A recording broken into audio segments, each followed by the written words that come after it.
Chapter 611 Meng Qi, Trust Beyond All Sense Transcendental Understanding. Mother and son did not have the opportunity to exchange words. Despite everything, they both had to say to each other, even when there were so many things to do to try to regain at least a small part of the time that was stolen from them. Xietain and Bai Zemin were simply too overwhelmed by emotions to be able to express them out loud, being consumed by sadness for months, forcing themselves to continue pushing forward for the sake of others even though their hearts were broken at the extremely high possibility of having lost one of the persons they loved most in the world.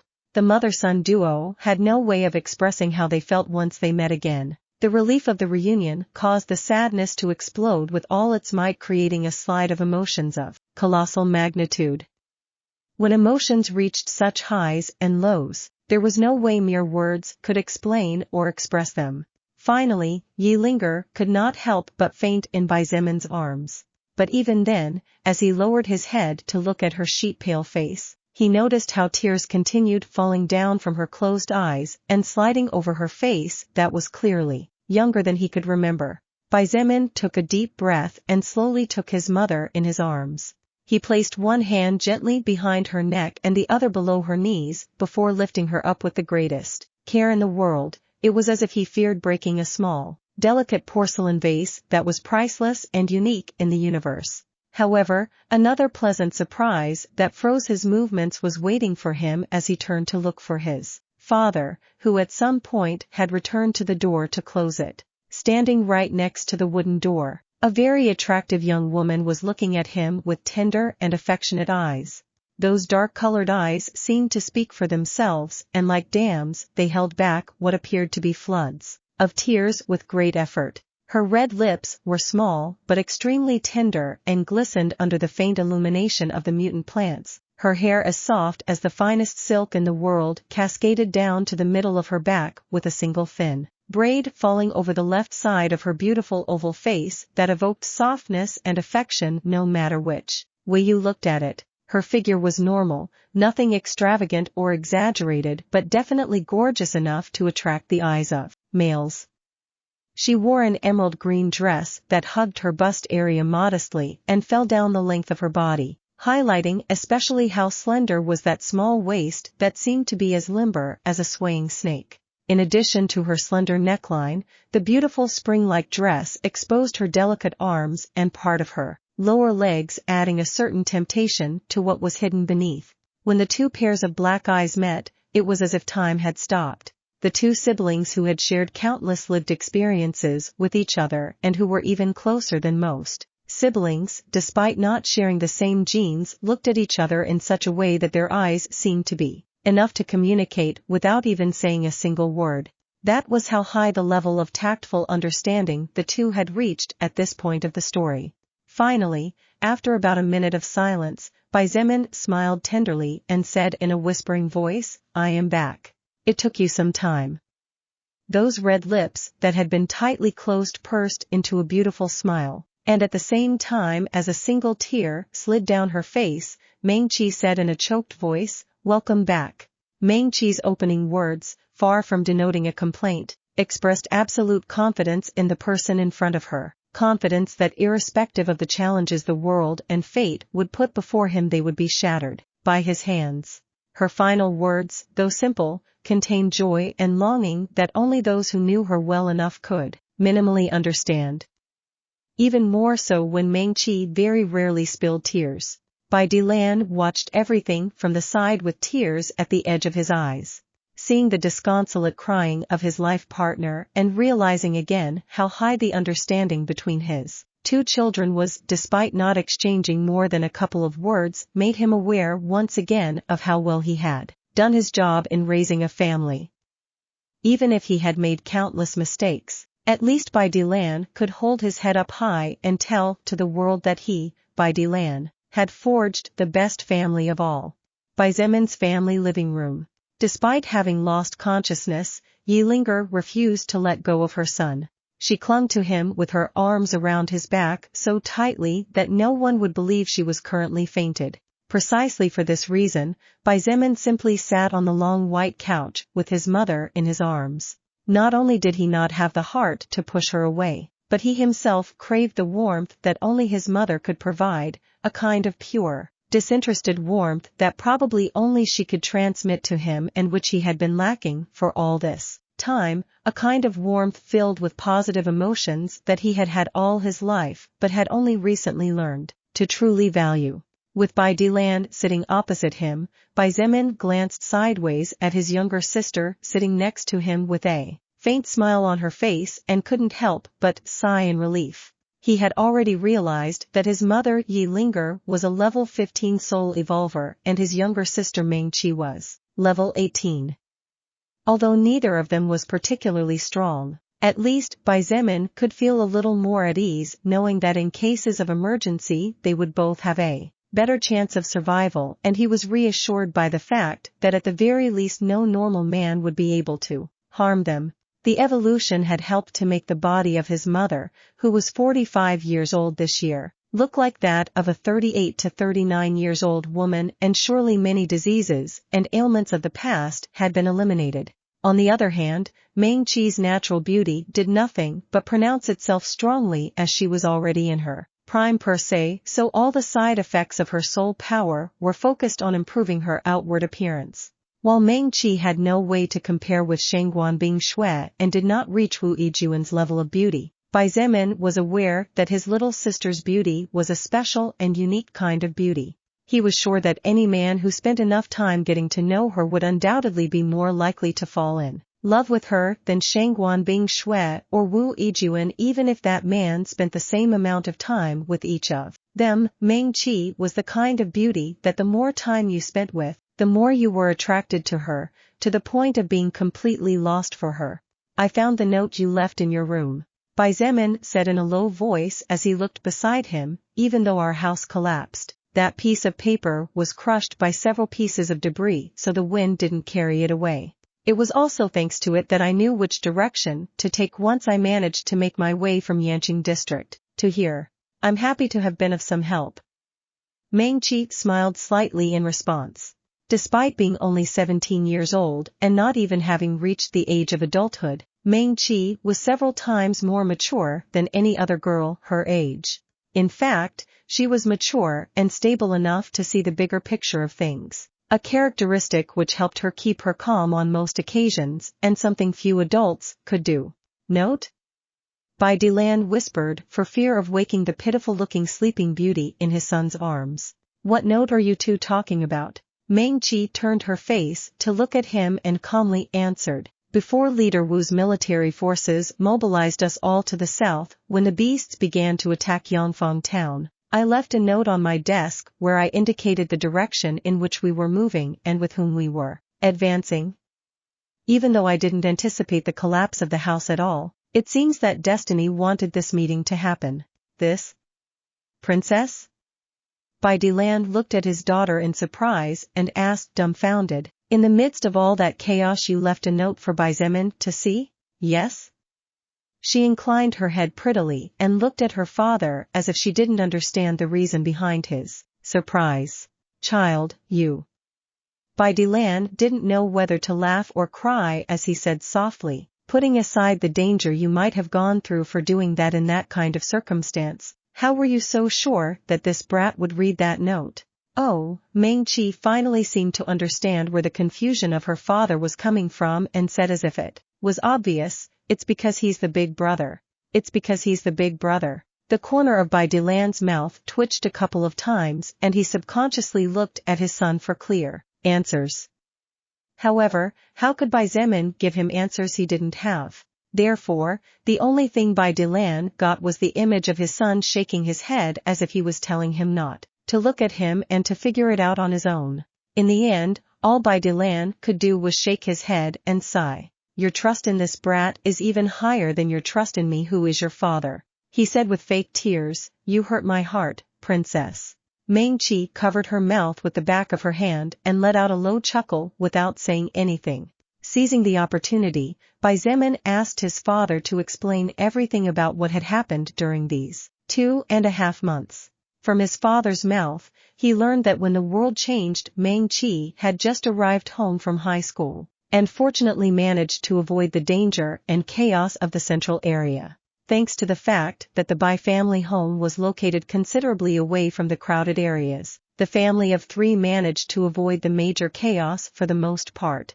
Bai Zemin was not surprised when he heard his father say that in order to protect his family he took courage and began to hunt zombies carefully, sometimes even spending hours without moving to wait for the right moment. He knew the kind of man his father was since part of Bai Zemin's own principles and values came from his tutelage, so it was no surprise that Bai Dilan set aside fears and risked his life for the future of his loved ones.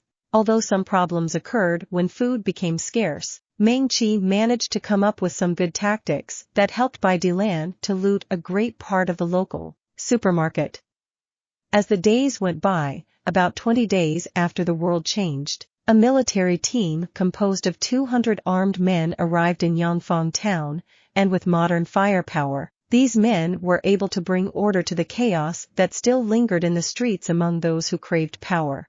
Unfortunately, as the days passed and under constant harassment from mutant beasts and zombies, the soldiers began to fall one by one. Finally, a month after this team arrived in Yangfang town, and just when 80% had perished, another team of 2,000 men arrived, and the commander in charge ordered to get ready to move south. It was then when under some unknown leader the mutant beasts began to surround Yangfang town, disallowing the planned mobilization and detaining everyone there for another 2 weeks. Chapter 612 Family Time Little Snow, Part 1. After about a month and a half of time spent in constant battles, I somehow managed to reach level 30 and, fortunately, I was able to give your mother and sister some security. Bai Dilan sighed and shook his head, but to get from Yangfang town to this place really was hell, Zemin. In just 4 days, I went up from level 30 to level 37, try to imagine the situation. Going up a level per day once one reached level 25 could already be considered an extremely challenging feat, so, for Bai Dilan to be able to climb 7 levels in a span of 4 days while the man had already surpassed level 30 meant that he had to at least contend with enemies more powerful than him, and that by defeating them in some way or another he had absorbed enormous amounts of soul power. It was a really difficult journey with mutant beasts and zombies constantly chasing the convoy, but we finally managed to get here. Bai Dilan went on to summarily explain the experiences he, Yi Linger, and Meng Qi went through to get here. It was really a big surprise we got when all of us spotted a huge wall here.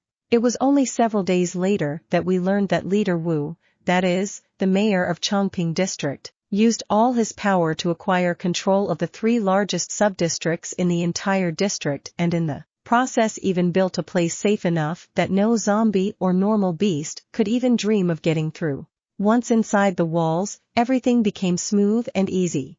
It didn't even take me long to climb the echelons of power to become who I am today. Suddenly, as if realizing something, a glint of guilt flashed in the eyes of Bai Dilan, and looking at his son, he couldn't help but bow his head as he said solemnly, "Sorry, Zemin, for not having the power to go and find you, let alone help you.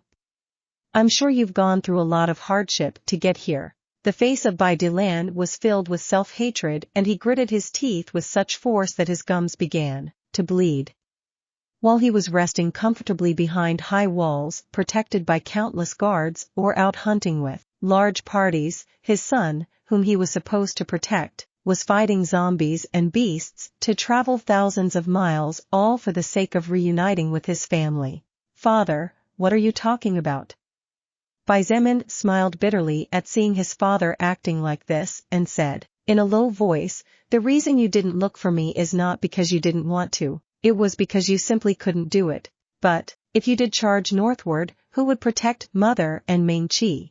Bai Zemin cut his father off and said in a deep voice, "I won't say that it was easy to get here, as that would be a too obvious lie. However, I'm sure it wasn't easy for all of you either. No one expected the world to turn into a living hell, dragging us down with it. We all did and do what we can." Bai Dilan raised his head and looked at his son for a long time before sighing. He closed his eyes painfully and murmured, "Zemin, child, you've really changed.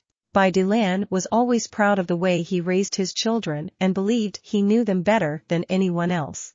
However, looking at the current Baizemin, all Baidilan felt was the foundations of the past as the rest of the edification that made up his son's existence was too unfamiliar to him despite being his father. Even sitting doing nothing, Baidilan felt as if he was looking at a mountain as he looked at the serene face of his son. That maturity in his words and self-confidence reflected in his every move was not something the past Baizemin had. Baizemin did not know how to respond to the words his father just said, therefore, he simply remained silent. How could he not have changed? If Baizemin had not changed, his life would have been lost long ago. He had changed to a magnitude so great that neither his father nor anyone else in his family had a way of knowing.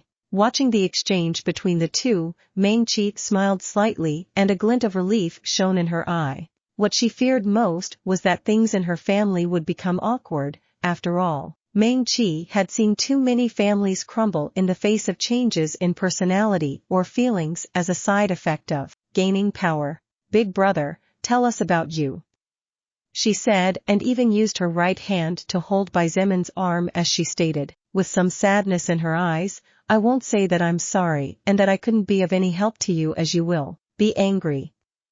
But I think it's only fair that we at least be aware of everything you've done to get here. I don't want you to keep it all to yourself, and I'm sure Dad feels the same way." "Indeed. Our princess is right." Baidilan nodded and took a deep breath to at least temporarily quell his negative emotions. "Zemin, why don't you tell us about your journey? I'm sure you have experienced many more things than we have." "About that." The eyes of Baizemin showed hesitation at the words of his father and sister. Being honest with himself, Baizemin feared for the responses the two of them would have if they knew all the things he had experienced. The last thing he wanted at this moment that should be filled with happiness was to add layers of worry or guilt over his family. Worse yet, Baizemin's father, Baidilan, was an extremely loyal man. Considering that Wu Yijuan's father had helped his family whether unintentionally or intentionally, so if he knew that his son planned to take control of everything and even did not hesitate to slaughter for the sake of his purpose, Baizemin did not know what could happen. Besides, Baizemin was fully aware that he was an anomaly that simply put should not exist.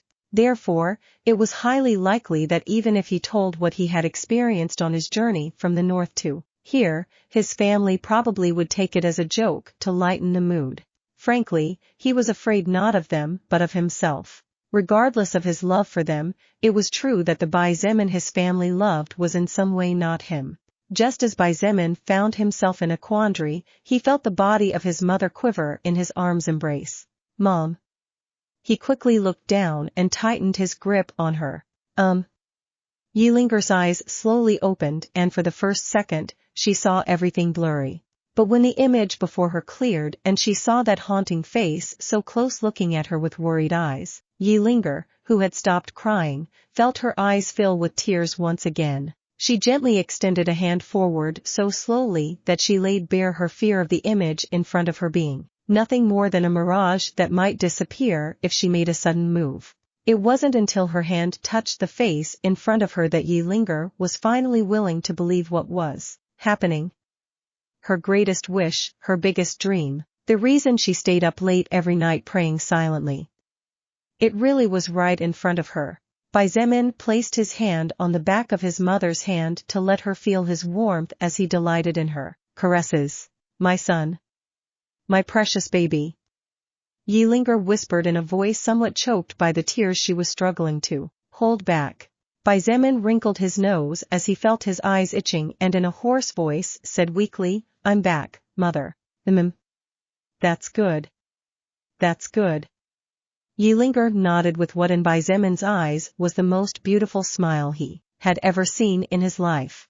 Baizemin spent the rest of the morning chatting with his family about things of not too much importance and, even when they sat around the table for lunch, none of them talked about evolution or anything else that was going on outside the walls of this house. The four of them had that tiny tacit agreement that for at least as long as it lasted they would behave as they did in the past. No soul record, no soul power, no zombies, no mutant beasts, no mutant plants, no goblins, no soul evolvers. The family of 4 spent the morning and most of the evening laughing and chatting or playing tabletop games. Of course, Xietain was the center of attention at all times. There came a point when seeing how the mother-daughter pair spoiled Xietain so much Xietain became a bit grumpy and complained, muttering about the unfairness of life. Unfortunately, Xietain got the gaze from Xietain, and the man almost peed his pants right there on the spot. Lilith stood invisible in a corner of the large living room, watching the family reunion.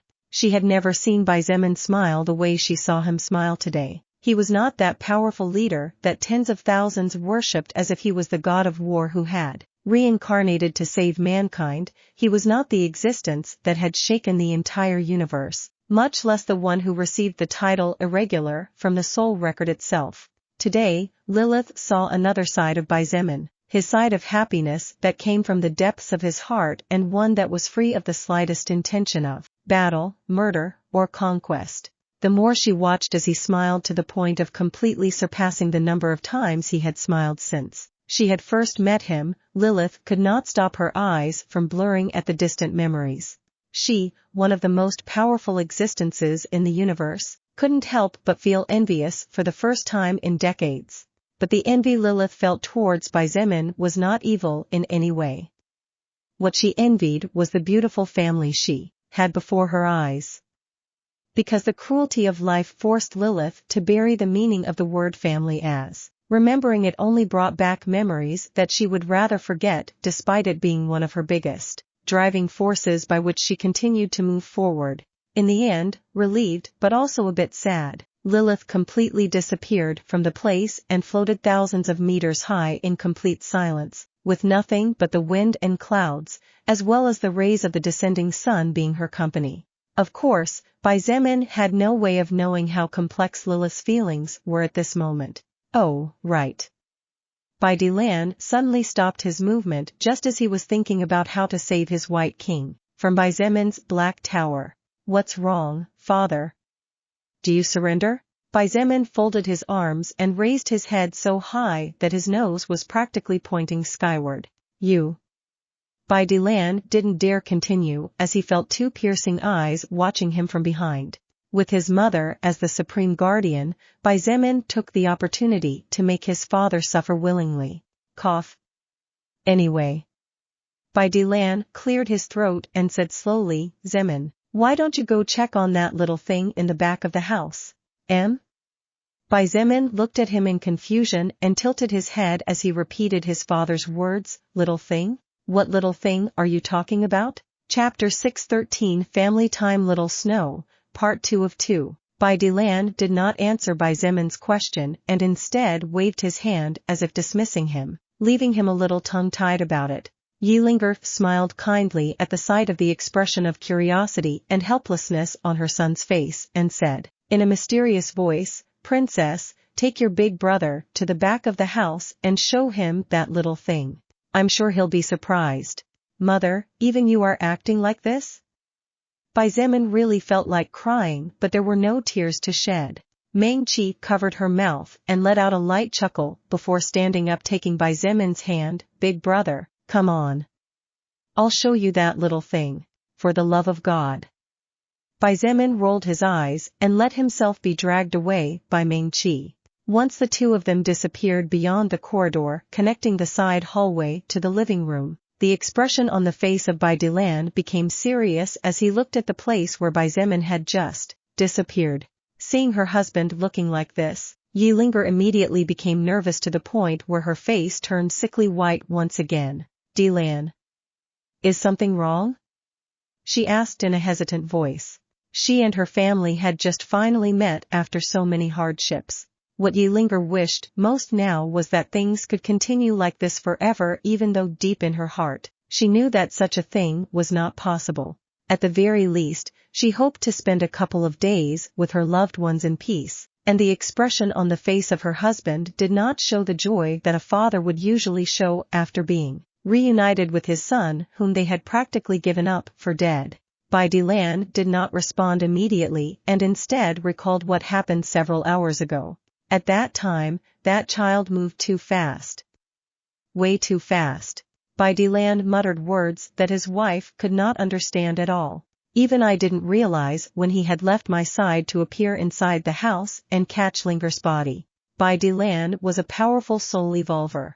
Even if his forte was not in agility, unless the other person might completely overpower him or unless that person possessed an active skill capable of increasing agility tremendously, it was absolutely impossible for him, a level 43 soul evolver, to not even be able to see a shadow or perceive any movement from the other party. In fact, when Bai Zemin moved at that moment, in Bai Dilan's eyes he had basically teleported to Yi Linger's side. Linger, I need to go talk to Leader Wu about some matters, Bai Dilan said as he calmly stood up. Yi Linger also stood up and said in a resolute voice, then I will go with you. She was worried about the attitude of her husband just now and feared that something bad would happen with Bai Zemin. However, Bai Dilan had already thought of something, so after smiling slightly, he said calmly, honey, why are you worried? He caressed the face of his wife and proudly said, today, our little brat showed great power in the Black Tortoise Guild admission test. That kid has become so strong that even guild leader Huang agreed to make him the official leader of the 15th team. Eh? Yi Linger exclaimed and covered her mouth in shock. Bai Dilan chuckled and as he walked towards the exit he said loudly, I will go thank Leader Wu and explain the changes that will happen in the leadership of the troops soon. Yi Linger had no idea how such things worked, so upon hearing her husband's words she nodded and called out from behind, oh, okay. Be careful. Yi Linger was aware that the leader of the 15th team was her husband, and while the responsibility was substantial, the pay and the honor were really high. The fact that her son could take that position so fast meant that he was truly powerful and brilliant. As a mother, she was extremely proud and happy. However, she was also sad to realize that the more powerful and brilliant her son proved to be meant in retrospect that the dangers and hardships he had to go through to get here were greater than she hoped they would be. Enough of the regrets. Yi Linger tapped her face several times and resolutely walked to the kitchen to prepare snacks. Be that as it may, they were all united now, and that was the important thing. As long as they were no longer separated, that was sufficient. On the other hand, after getting into his car, Bai Dilan drove in the direction of the Wu family villa. I hope the Wu leader can do something about that damn kid, or else my son might end up beating him to death one of these days. Bai Dilan frowned with concern. He didn't know how strong Bai Zemin was, but now he had confirmed that his son was really holding back when they fought before. Otherwise, Bai Dilan was sure that he wouldn't be able to react at that ghostly speed he saw earlier. As for why Bai Zemin was holding back and not showing all of his real power, Bai Dilan didn't know, nor did he care. The only important thing was that Bai Zemin was his son, and whatever his son wanted to do or whatever motives he had for doing so, Bai Dilan would be there to support him. It was just that if some matters could be avoided, then all for the better. Of course, Bai Zemin had no way of knowing that during that moment when his emotions were overwhelmed by meeting his mother again after so much had happened in his life, he had committed a brutal slip that caused his father to notice things that he had intended to hide a little while longer. When he saw his mother about to collapse, even though he knew she would not get hurt, Bai Zemin's body moved on its own, and before he knew it he found himself hugging his mother to keep her from falling to the ground. In fact, he had no idea how much agility he had used at that moment. At this moment, Bai Zemin was being carried by Meng Qi to the backyard of his family's house. The backyard was quite large, as even as they were chatting nonsensical small talk between the two of them, it took them about 2 minutes to get to the part that was at the back of the whole thing. Bai Zemin stopped and frowned at the inside of the considerably large wooden hut that had clearly been built not too long ago. He could sense the aura of a living being there, and apparently it was quite strong, around level 24 or so. Seeing him standing there confused, Meng Qi smiled slightly and as she took a step back shouted cheerfully, "Little Snow, time to eat your food. Time to eat your food? Xietain almost jumped right there at his sister's words. Was this little bird trying to turn him into food for some strange creature? Did she just say little snow? Swoosh. Just as Xietain stood there in a daze, a white shadow shot out from inside the hut, and before he could do anything, he found himself on the ground. Ugh. Xietain frowned slightly as he felt the weight on top of him, but before he even opened his eyes he felt a slightly rough tongue licking his face to the point where slime began to get inside his armor. When Xietain finally opened his eyes, what greeted him was a truly strange but still splendid sight. With one paw on his chest, a mutant beast of about 2 meters tall was staring at him with its enigmatic sky blue eyes that somehow reminded him of a certain someone. The mutant beast had its long tongue out of its snout and saliva kept dripping, constantly trickling down onto Xietan's chest plate. It even bent down from time to time to lick his face delicately. You are. Xietain looked at the creature in front of him, unable to believe what was happening. Hee. Amazed, big brother? Meng-Chi chuckled sweetly as she reached over and stroked the pure snow-white hair of the beast that still refused to let Xietain stand up. This is the little Snow that you saved before you went back to college during the last vacations, she said warmly. Little Snow. Xietain muttered with weird eyes as he scrutinized the 2-meter-tall creature before him. If I remember correctly, Little Snow was an unbred puppy. How come? Of course, it is due to the evolution of all living things, Meng-Chi pointed out as if it was obvious even though Xietain had not yet finished his question. Xietain sighed at the coincidences of the life. Just like a minority of pigs, sheep, and other animals that evolved after absorbing the world's mana, he would never have expected that that puppy he saved in the past just by coincidence would actually become one of those mutant animals that kept its calm and didn't attack humans just for the sake of doing so. Little Snow helped our family a lot, Meng-Chi said tenderly as she ran her face through the giant dog's perfectly white and soft fur. I can't count how many times our mother and I were bailed out by her. Who would have thought? Xietain sighed again as he reached out both hands to pat the giant head of the animal, much to the latter's delight. As Little Snow closed her eyes happily, Xietain continued, is this karma? If you hadn't helped the homeless Little Snow back then Mother and I probably wouldn't be able to see you again, big brother. Meng-Chi looked at Xietain with kind eyes and said softly, it's definitely fate. Your kindness from the past is being repaid silently. The eyes of Xietain flashed with complicated light. He could still remember that day as if it had been yesterday. Back then, Xietain had returned home to spend summer vacation with his family during his second year of college. One of those days, when he had gone to the store 5 or 6 blocks away from his house to buy some frozen ice pops, he found a white puppy whose fur was dirty with scorched oil, lying on the side of the road as if someone had abandoned it to its fate. He had no idea of the reason, but when his eyes that always observed the world with coldness met those 2 big blue eyes that were full of purity, pain, and sadness, Xietain could not help but stop in his tracks. As if something had taken over his body, before Xietain knew it he found himself charging the little puppy to his home. I still remember how hard it was to convince Dad to let Little Snow stay in the house. Xietain sighed and slowly stood up while the giant dog moved her body to the side. Father also apologized to Little Snow and even cried on the sly after learning that she saved my life and Mother's life when more than 20 zombies surrounded the house. Meng-Chi nodded as she played with the animal's fur. Xietain looked at those big eyes that were also staring at him with sparks of joy shining inside. Suddenly, he laughed out loud and while stroking the giant dog's chin said, Little Snow, your blue eyes really look like those of the Ice Princess. I'm sure with how cute you are Bing Shui will want to cuddle you all night long. Chapter 614 Meng-Chi, a heaven-sent gift intended for Xietain. Bing Shui? Meng-Chi looked at Xietain in confusion before something clicked in her head. She put on an expression of someone who had just received enlightenment from heaven and calmly said, Is this person someone who came alongside you all the way from afar? Yeah.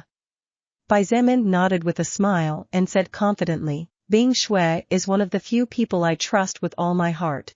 She may look cold on the outside, but few know that this coldness actually hides kindness and gentleness. Not only is she smart and works harder than most, but she also doesn't hesitate to get hurt in order to help her comrades on the battlefield, and even if she dies, she will definitely not let anyone who has entrusted her with their life fall before her.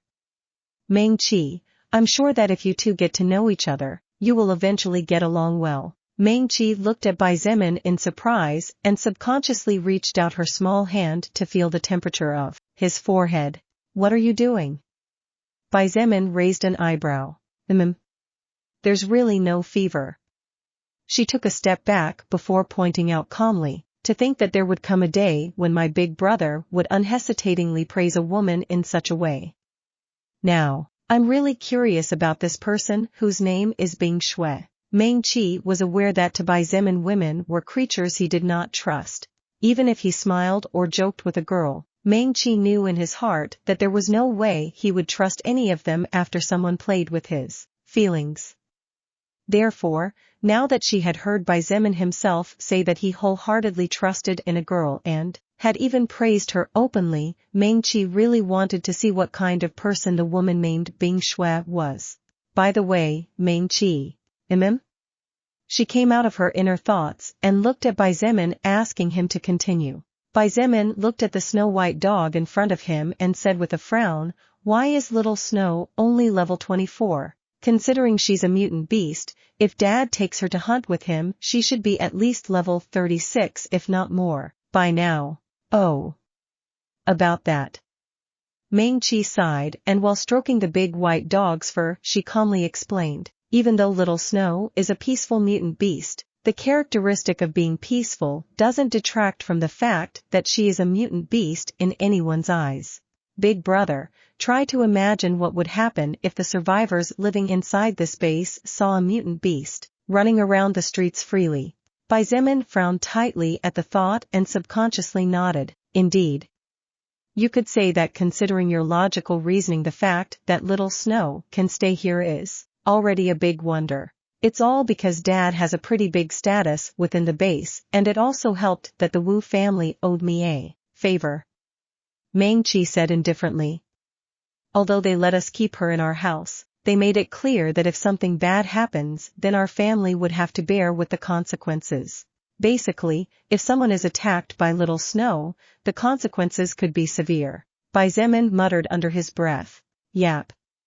Meng Qi smiled slightly and continued, But there's no need to worry. Our little Snow is very kind to everyone, so unless they are real enemies she won't attack anyone. Isn't that right, little one? Oh. The big white dog let out a low howl similar to that of a Siberian dog to express her agreement with Meng Qi's words. He. By the way, Meng Qi. Bai Zemin looked at his sister beside him and asked in confusion, What do you mean the Wu family owed you a favor? Meng Qi was a level 18 soul evolver, so her strength could not be underestimated either. However, in Bai Zemin's eyes, there was no way someone of that level could earn a favor from a family whose leader was a second-order existence. Unless that someone had some special characteristics. Oh. It's actually not surprising at all. Meng Qi looked at Bai Zemin, and before answering the question he had asked her, she asked him a question instead. Big brother, I wonder if you saw that big magic circle before heading into the area where the privileged survivors live? Of course, I remember it. Bai Zemin nodded without even realizing it, since he didn't need to think about an answer. I've been curious about that magic circle since the first moment I saw it. Meng Qi looked at him puzzled and asked, Why would you be interested in that magic circle? Bai Zemin hesitated for a moment before saying half-heartedly but without lying, I have my reasons. Don't ask for now. Meng Qi narrowed her eyes and a peculiar light flashed in her stare. It was as if she was trying to see inside his head to see what he was thinking. However, it wasn't long before she shrugged. Oh, well. Whatever, I guess. Bai Zemin let out a sigh of relief in his heart.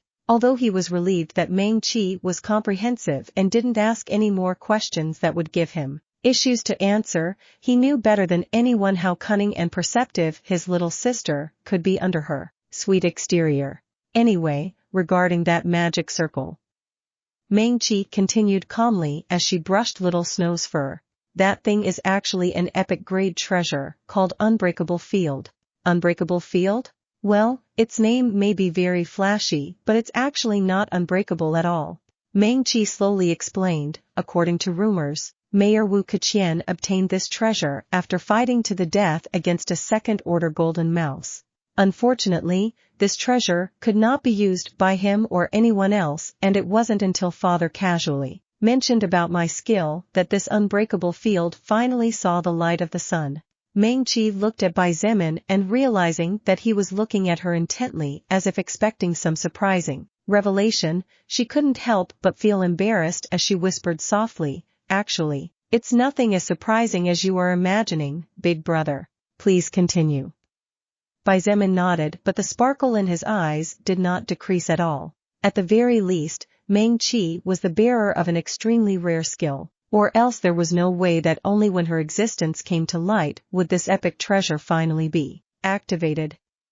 From the point of view of Bai Zemin, rare skills with varied purposes were often thousands of times more valuable than combat skills. In his own faction, there were many weak soul evolvers, but he valued them as treasures because they possessed skills whose characteristics could make them the trigger to win a battle. As I was telling you, this epic grade treasure called Unbreakable Field is actually a sheet of paper with a magic circle engraved in the center and some strange words at the bottom.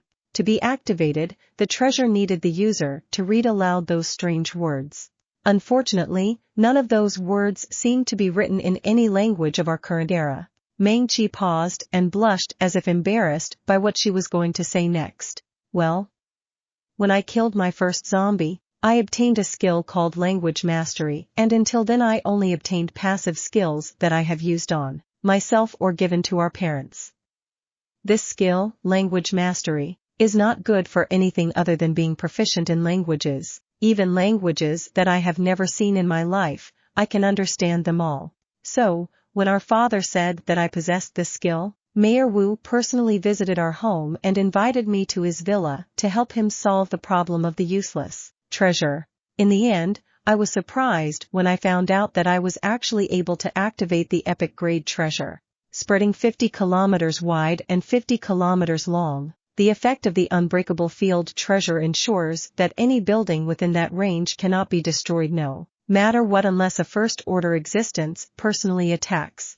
It was also thanks to this treasure that the buildings in this place did not crash when the ground began to shake, and Meng Qi stopped dead in her tracks when she happened to glance to her side to see if Bai Zemin was looking at her with ridiculous or mocking eyes. Far from encountering such looks, what she found was her big brother standing there, dazedly staring at nothing. Language Mastery.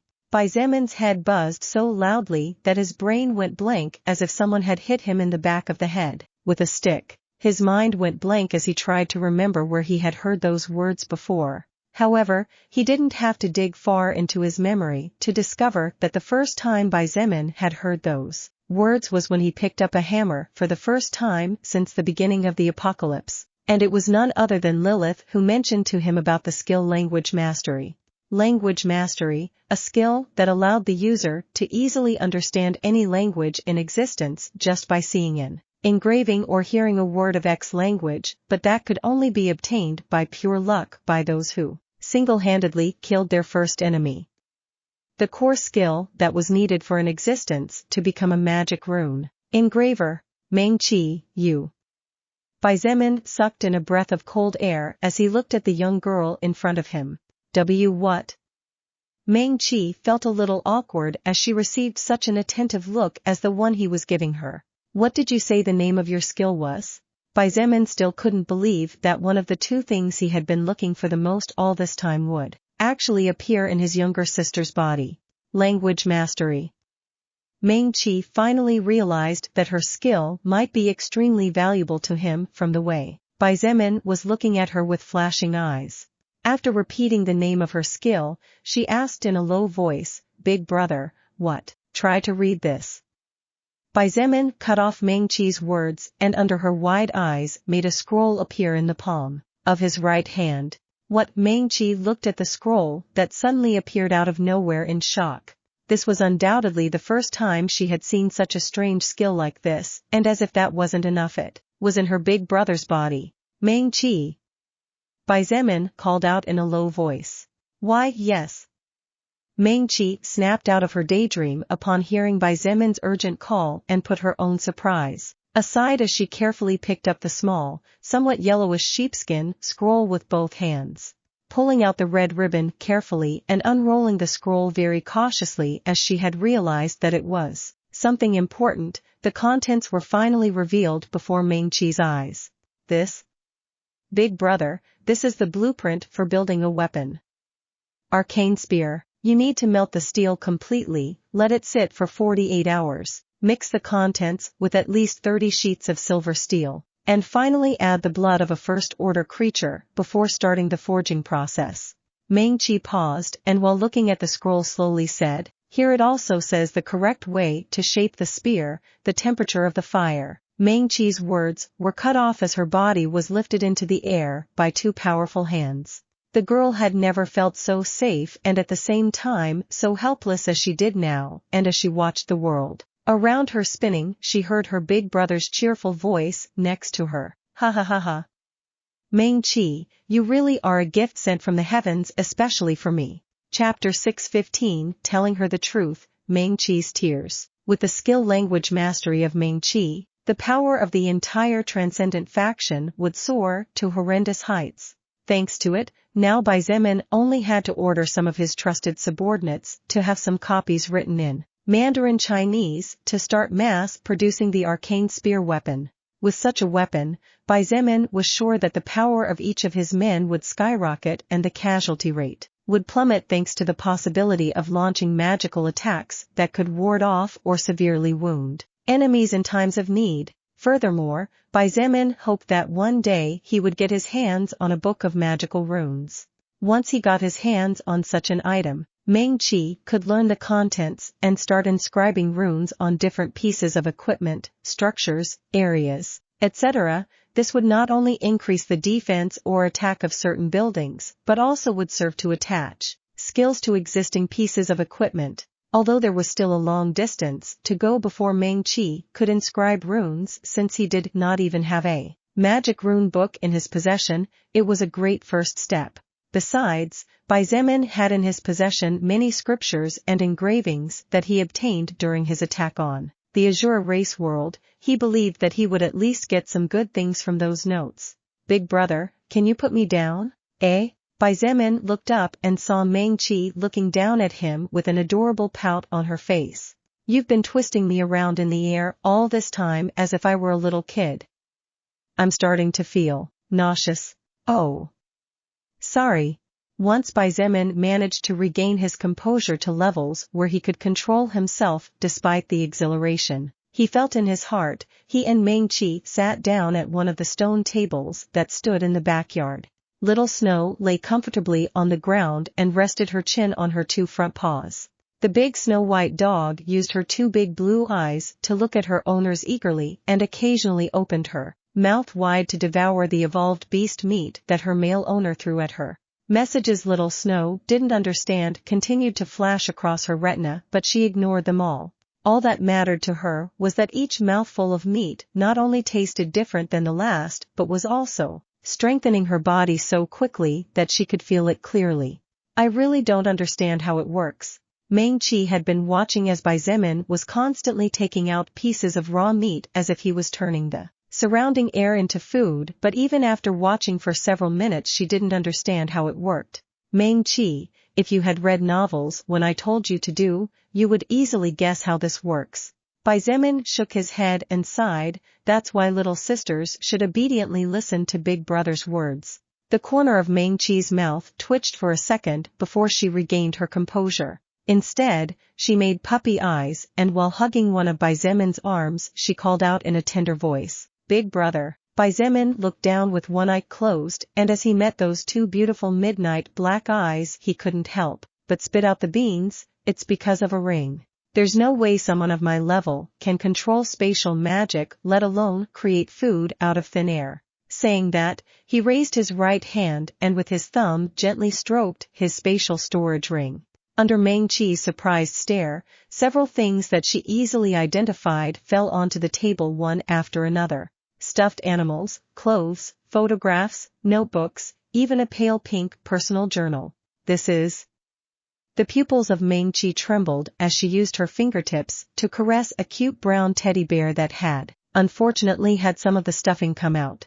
There are. Well, although everything is a bit dirty and some things were damaged after being crushed by the debris, but it's all I was able to rescue from our house. Meng Qi bit her lower lip gently and her eyes filled with tears. Each and everything in front of her had great sentimental value. There were many memories that wrapped these things up. Back then, we didn't have time to pack up a lot of things. We probably wouldn't have been allowed to take that much either, she said in a bitter voice. I didn't think I'd ever see any of it again. Many times, little things made all the difference. Even though the house they lived in now was countless times more luxurious than the one they lived in before, if given a choice, Meng Qi knew she would choose her old house without a second thought. You really are the best big brother in the world. Meng Qi smiled with her eyes closed to hold back tears and said those words from the bottom of her heart. Bai Zemin chuckled and said a little proudly, I know. Then? Meng Qi suddenly opened her eyes and said with a sly smile on her face, best big brother in the world, will you tell your beloved little sister what level you really are? You. Bai Zemin was speechless as he looked at his little sister acting like this. As the best big brother in the world, you definitely don't lie, don't you? Meng Qi smiled brightly, showing her white teeth that sparkled under the fading sunset.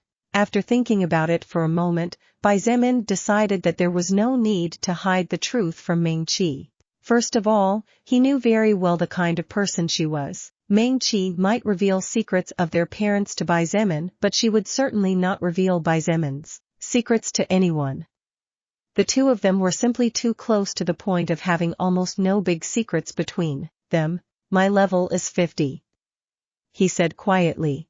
However, who would have thought that Meng Qi actually shook her head when she heard his words. Big brother, if you don't want to tell me your real level, then it's fine. But you don't need to lie to me, you know I don't like when you lie to me. Bai Zemin didn't know whether to laugh or cry as he said in a bitter voice, Girl, I am actually level 50. I have reached that level quite a while ago, but the mission I need to complete to acquire my second-order job is simply too hard, so I will probably be stuck for a couple of more months at least. Meng Qi looked at him with sharp eyes that were rarely seen on her face. Finally, she seemed to confirm something and her expression returned to normal as she said in a low voice, I see. I'll believe you then. I see that your expectations on me are really high, Bai Zemin looked at her with weird eyes as he said those words. Meng Qi smiled slightly and her eyes flashed unnaturally as she slowly whispered, Earlier you said that your party, including you, is composed of only 7 members. Big brother, if that's true, then one of those 7 must be really terrifyingly strong to be able to slaughter at least hundreds of thousands of zombies. Even millions. No, as I said. Eastern Dragon's back. Meng Qi cut Bai Zemin off before he could continue. That bridge is always full of traffic regardless of the time of day. Judging by its length, at the very least 70,000 vehicles must have been there when the world changed. Let's say that, hypothetically, 50% of the humans there turned zombies and the other 50% did not. In a traffic congestion of that magnitude, the chances of escape are practically 0%, don't you think? As Bai Zemin looked at her breathlessly and wide-eyed, Meng Qi continued calmly. Now, considering that this place is the target of traffic jams, none of the vehicles there are from employees or otherwise they could take up from 3 to 4 hours to reach the other district, considering the maximum speed. In other words, at least 95% of the vehicles there during the world change were most likely tourist vehicles. with more than one passenger, whether they were couples of two, friends, families with children, etc. If there were an average of 2 people in each vehicle, there must have been at least 140,000 zombies in the Eastern Dragon's back. Seeing Xietain looking at her in shock, she smiled sweetly and said in a voice only they could hear, "So, big brother, even if we took out most of the surrounding cities, towns, and villages, you and your party definitely had to fight around 200,000 zombies since there is no way to avoid them unless you jump into the sea. And this is not to mention evolved zombies or possible sea creatures." Meng-Chi looked at Xietain with pride shining in her little eyes as Xietain looked at her holding his breath for several seconds before finally letting go of the heavy air in his lungs. "You really are as breathtaking as ever. With everything that's been going on lately, I had forgotten about it. He. She closed her eyes and giggled tenderly, accepting the compliment from her big brother with much pleasure. "But, this time I must say that you are wrong, Meng-Chi," Xietain said out of nowhere, causing her to open her eyes and look at him in confusion. "I am wrong? In which part?" Meng-Chi said in surprise. She had racked her brain for a long time looking at maps of different areas by which Xietain could reach Chongping district from Yanqing district, and after a lot of analysis, Meng-Chi had concluded that the only plausible way was to cross the Eastern Dragon's back, otherwise, the family might never be united again, considering that it was getting more dangerous with each passing day.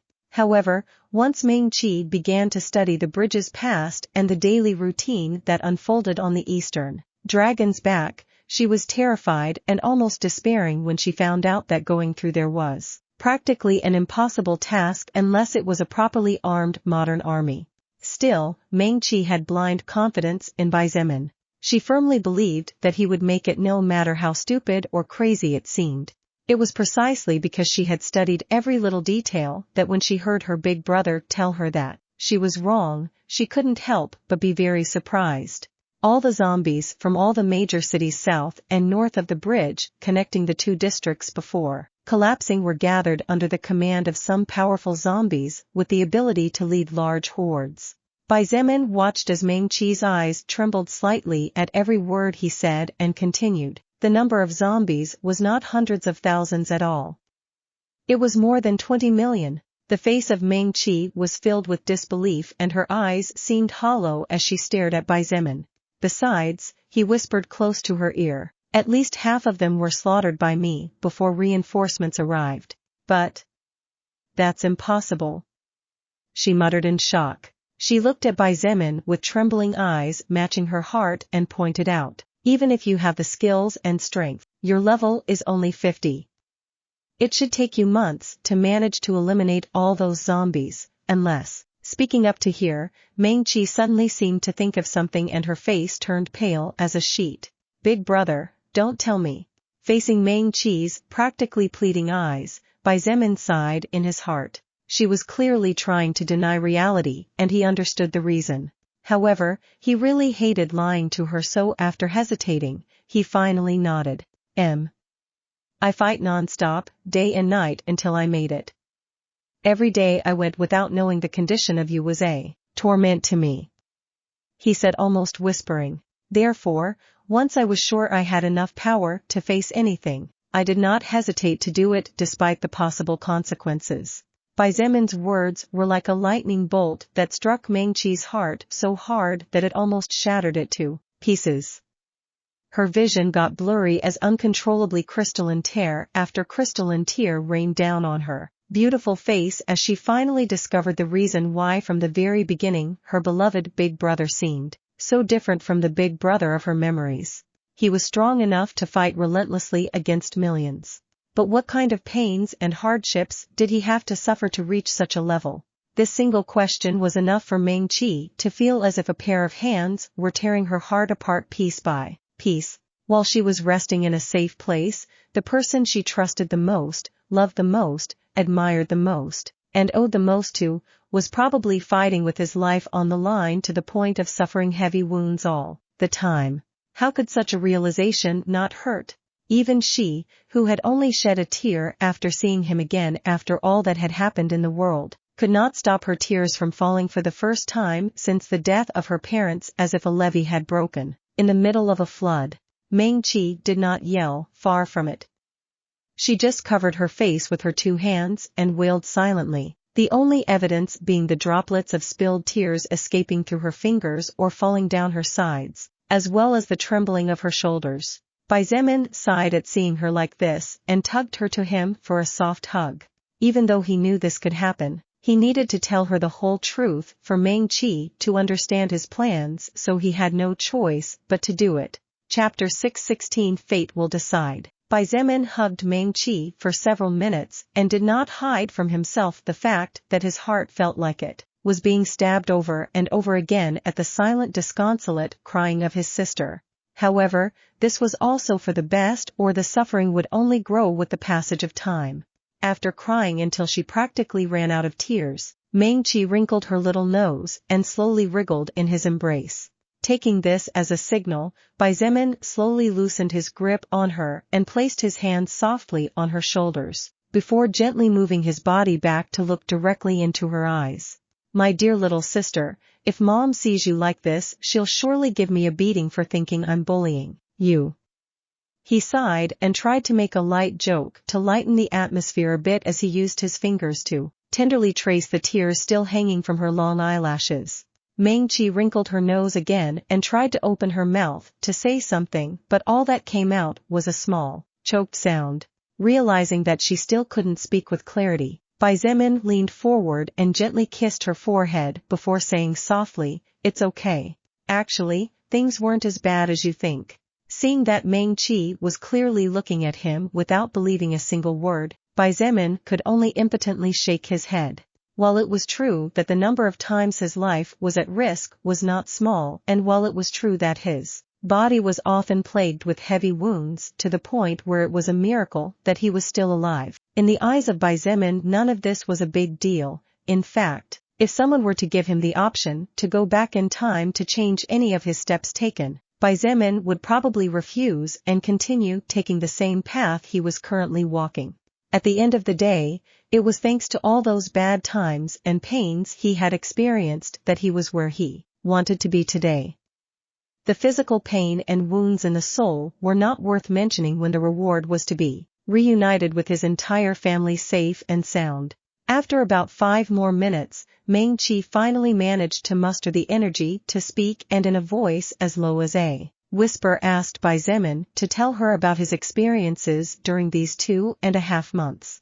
However, Bai Zemin shook his head resolutely and said calmly, "I will tell you about my experiences little by little, but it definitely won't be today. Girl, look at you. If you keep crying, everything will be too obvious by the time we get back to the house. You don't want to get Mom worried, do you? So, be patient. We have plenty of time, I'll tell you about it gradually over the days." Meng Qi bit her lower lip and after several seconds of silence finally gave up and nodded. She knew that the reason Bai Zemin did it this way was for her to be able to adapt day after day without receiving a strong shock right away, so while she was sad she also felt relieved since even she didn't feel confident that she could handle any more for today. After staying like this for another 5 minutes, Bai Zemin and Meng Qi said goodbye to the big white dog and walked back to the house. On the other hand, Bai Zemin's father, Bai Dilan, finally stopped the car outside Wu Yijuan's family villa. There were no guards there since all the residents of the privileged area were people who lived luxurious lives, and had no real reason to cause trouble among themselves, risking losing the privileges they had. Besides, the Wu family was really powerful, so no one in their right mind would plan anything bad against them.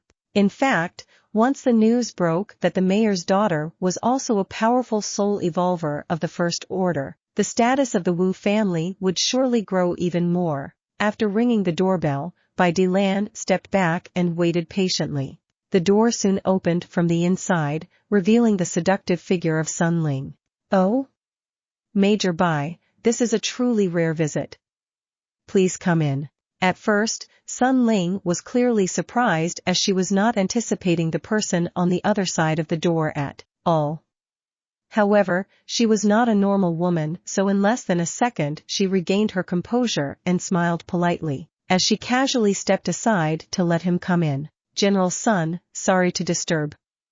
Bai Dilan greeted politely before silently accepting the invitation. Sun Ling smiled slightly and after closing the door behind her led Bai Dilan to the spacious living room. After inviting him to take a seat, she took a seat on the opposite couch before smiling slightly and saying something that surprised Bai Dilan greatly. "Major Bai, I assume you and your family have already been reunited with your son? How?" The eyes of Bai Dilan opened wide, but he quickly calmed down. This human establishment was basically the Wu family's playground, so anything that happened there would surely reach their ears. Therefore, after thinking about it for a moment, Bai Dilan realized that it was not too surprising that the news had already reached this place. However, Sun Ling's next words shocked him even more. She smiled faintly and said in a charming voice, "Your son, Bai Zemin, was here since yesterday." "What?" Bai Dilan looked at her in shock. His son was here? For what reason? How did it happen? His mind was in chaos at this point. "In fact, your son is one of my daughter Yiguan's friends, and judging from our short interaction I dare say they might even be a bit very close." Sun Ling covered her mouth and let out a playful chuckle before continuing, "Yesterday, a team of 7 soul evolvers arrived at the north gate of the base and shortly after that my husband, Xietain, received an urgent report that our daughter Yiguan had appeared. As parents, we dropped everything we were doing to go and confirm whether this news was true or not, and to our pleasant surprise, it was. So, young Miss Wu Yiguan is part of the party that my son led from Yanqing district to this place?" Bai Dilan was dumbfounded. All the top leaders at the base knew Wu Yiguan because Sun Ling and Wu Keqian had shown pictures of her in order that any sighting of her would be reported immediately. But little did Bai Dilan expect that his son was actually the leader of the team that returned the daughter of the highest leader of the entire Chinese Renaissance safe and sound. Sun Ling smiled slightly at Bai Dilan's question before pointing out in a mysterious voice, "Major Bai, I think my daughter won't accept being called young miss by you. How about if you'd better simply call her Yiguan just like me?" "Excuse me?" Bai Dilan blinked dumbfounded once again. However, Sun Ling said no more and simply shook her head. She had noticed how her daughter was secretly looking at that young man named Bai Zemin.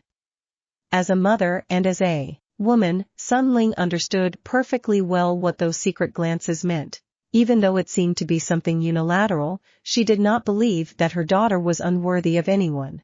Just like any parent in the world, in the eyes of Sun Ling, there were only those unworthy of her daughter, but there were no men of whom her daughter was unworthy. Therefore, Sun Ling believed that sooner or later Bai Zemin would reciprocate the feelings of her daughter. In the meantime, Sun Ling would use that time to observe the kind of person the young man was. So far, everything seemed excellent. Regardless of whether it was appearance, aura, attitude, Bai Zemin seemed to be a really good man for her daughter. Sun Ling would have to see how strong and capable he was, but judging that everyone listened to him and took his words seriously despite his level, he possibly possessed skills that allowed him to jump several levels to fight more powerful beings. "Actually, the first thing your son did as soon as he arrived at the base was to ask us to look for some people. Among these people naturally was his family. But since fate already gathered you together, then there is no need to talk about this matter. So, Major Bai, I wonder what is the reason for your visit today?" Sun Ling leaned back slightly and crossed a leg over the other gracefully as she said, "I doubt that you came just to drink tea, isn't it?" Bai Dilan was still too shocked by what he had heard, but he was also not a normal person after all the things he had experienced these past 2.5+ months. Besides, the fact that the Wu family already knew his son and that they seemed to have a pretty good relationship since Wu Yiguan and Bai Zemin were friends, Bai Dilan could take advantage of this to make what he would say next easier to explain. "Indeed. General Sun, I would like young Master Sun Jie to stay away from my daughter Meng Qi." "Eh?" The beautiful eyes of Sun Ling clearly widened in surprise. She frowned slightly but maintained a calm expression as she quietly remarked, "Major Bai, there must be some misunderstanding? If I recall correctly, my nephew Sun Jia has not been seen harassing your daughter Meng Qi since she asked Xietain to keep him away from her. The reason why the Wu family owed and no longer owed Meng Qi a favor was precisely because after she had helped in activating the unbreakable field treasure in Wu Keqian's possession, she had used it on the spot to request that they keep Sun Jia out of her sight within the margin of possibility. After all, seeing each other's faces was inevitable considering that although the privileged area was very large, it was still not endless. In fact, young Master Sun Jia hasn't bothered Meng Qi lately. Bai Dilan nodded before saying in a serious voice, "But we have seen him around our home and even seen some of his friends in the area. I'm afraid that if it's just that, there's not much I can do about it." Sun Ling sighed and shook her head. "As you may well know, my elder brother is a powerful second-order warrior, and in terms of power or influence he is only below my husband, Xietain. It was really hard for Xietain to make my elder brother force his son not to bother Miss Meng Qi again since the kid seems completely crazy for her." Sun Ling's elder brother was named Sun Yun and Sun Yun's only son was precisely Sun Jia. Sun Yun was a powerful warrior and one of the key pillars of the entire base. His importance was comparable to that of an entire battalion, and even Wu Keqian had to listen to his opinion many times. Of course, the problems were never big since the Wu family and the Sun family were families united by marriage, so things always worked out well. The problem was Sun Jia. Unlike the courage of his father, Sun Jia was a coward who had barely managed to evolve to level 10 after killing thousands of creatures that had basically already been killed by others before letting him strike the final blow. In fact, after reaching level 10 he had done nothing but have fun visiting pubs and areas where young people often gathered to pass the time. About 3 weeks ago, when Sun Jia first saw Meng Qi, he was completely captivated and was determined to have her. Unfortunately for him, she wasn't interested at all in a person who had no future unless it was under his father's wing. In fact, were it not for the fact that Bai Dilan's status and power were considerably high in the base, and if Meng Qi was just the daughter of a normal family, her fate would have been miserable by now. Unfortunately, even Bai Dilan could do nothing against Sun Jia, so as long as Meng Qi did not suffer real injustice and to avoid serious problems he had let it go. It was to the point where Meng Qi had to solve the problem by herself, but even then it was only a partial solution and not a real one. Wu Keqian would really fight with his wife's family, a powerful family and one that he needed in his plans, just for the sake of keeping his word to a 17-year-old girl? Bai Dilan did not believe in such fantasy tales. Hearing these words from Sun Ling, Bai Dilan's expression sank. "Considering that your son and my daughter are that close, I'll see what I can do," Sun Ling said with a sigh as she saw Bai Dilan's expression.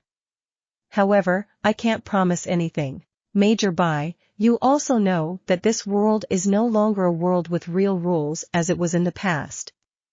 Strength is what really matters, and unfortunately, none of us is omniscient. In that case, I thank you on behalf of my family." Bai Dilan stood up with the intention of leaving, but just as he was taking the first step he stopped. Sun Ling was also about to stand up to accompany him to the door, but Bai Dilan's sudden stalling caused her to also stop to listen to what he would say next. Although she really wanted to help, her level was barely 39, so she was far from matching her older brother's influence and power, so in this case, she had little voice as it was a very sensitive matter. "General Sun, I hope your family takes this matter to heart," Bai Dilan said in a deep voice with some concern. "I could be patient and rational, but I'm afraid my son, Zemin, will not necessarily tolerate your nephew's behavior against his sister." Bai Dilan knew that his son, in a fit of anger and out of revenge, had broken the limbs of who was then his best friend because of a girl. Now, considering how close Bai Zemin and Meng Qi were, Bai Dilan didn't even want to think about what he might do. This was especially true in this new world, and after he had fought so hard to see his family safe and well again. Bai Dilan for some reason felt that the strength of his son was far, far more than anyone could ever think of. Call it a father's instinct or whatever. Therefore, he really hoped that things would not escalate too much if possible, since when Bai Dilan looked at the current Bai Zemin, he somehow got the impression that he was looking at a prehistoric creature instead of the child he raised all his life. After saying those words, Bai Dilan left the dazed Sun Ling behind and walked away without another word. He had already done what he could. Now fate would be the judge. Chapter 617 Polygamy Female Instinct. Approximately 30 minutes after Bai Dilan left the villa of the Wu family and drove back home to make the most of every second with his family, several vehicles arrived at the villa of the Wu family at the same time. They were all military vehicles that had been modified to survive the apocalypse in such a way that even a first-order creature would not be able to tear through their defenses easily unless it was in existence with great attack power, thus increasing greatly the survivability of those who rode inside. However, such high-quality vehicles were unusual and only people of great prestige could use them. When the doors of the various vehicles opened, the people getting out of them looked at each other for several seconds before one of them finally broke the silence. For some reason, I'm not surprised. Chen, he observed Shangguan Bing Shui and the rest with a knowing smile as he slowly said, I guess you all also got good positions in your guilds? Shangguan Bing Shui simply nodded and commenced to take some things out of the vehicle, so Wu Yijun took her place, and replied with a somewhat proud smile on her face, actually, Bing Shui managed to become a team leader, and even though I might as well have done it, I decided to stay in the same team together with her. Chen he chuckled and pointed to Kai Jingyi beside him, well, the same thing happened here. Although just like you, Kai Jingyi decided to stay on my team. It's easier that way. Kai Jingyi smiled slightly as she played with her dagger. If we each get too far apart it will be harder to communicate and that will cause the plans we have to stall. Remember that Bai Zemin aims to conquer the entire country in less than a year, so we can't stop too much here. Speaking of which, where is Bai Zemin and Zhongde?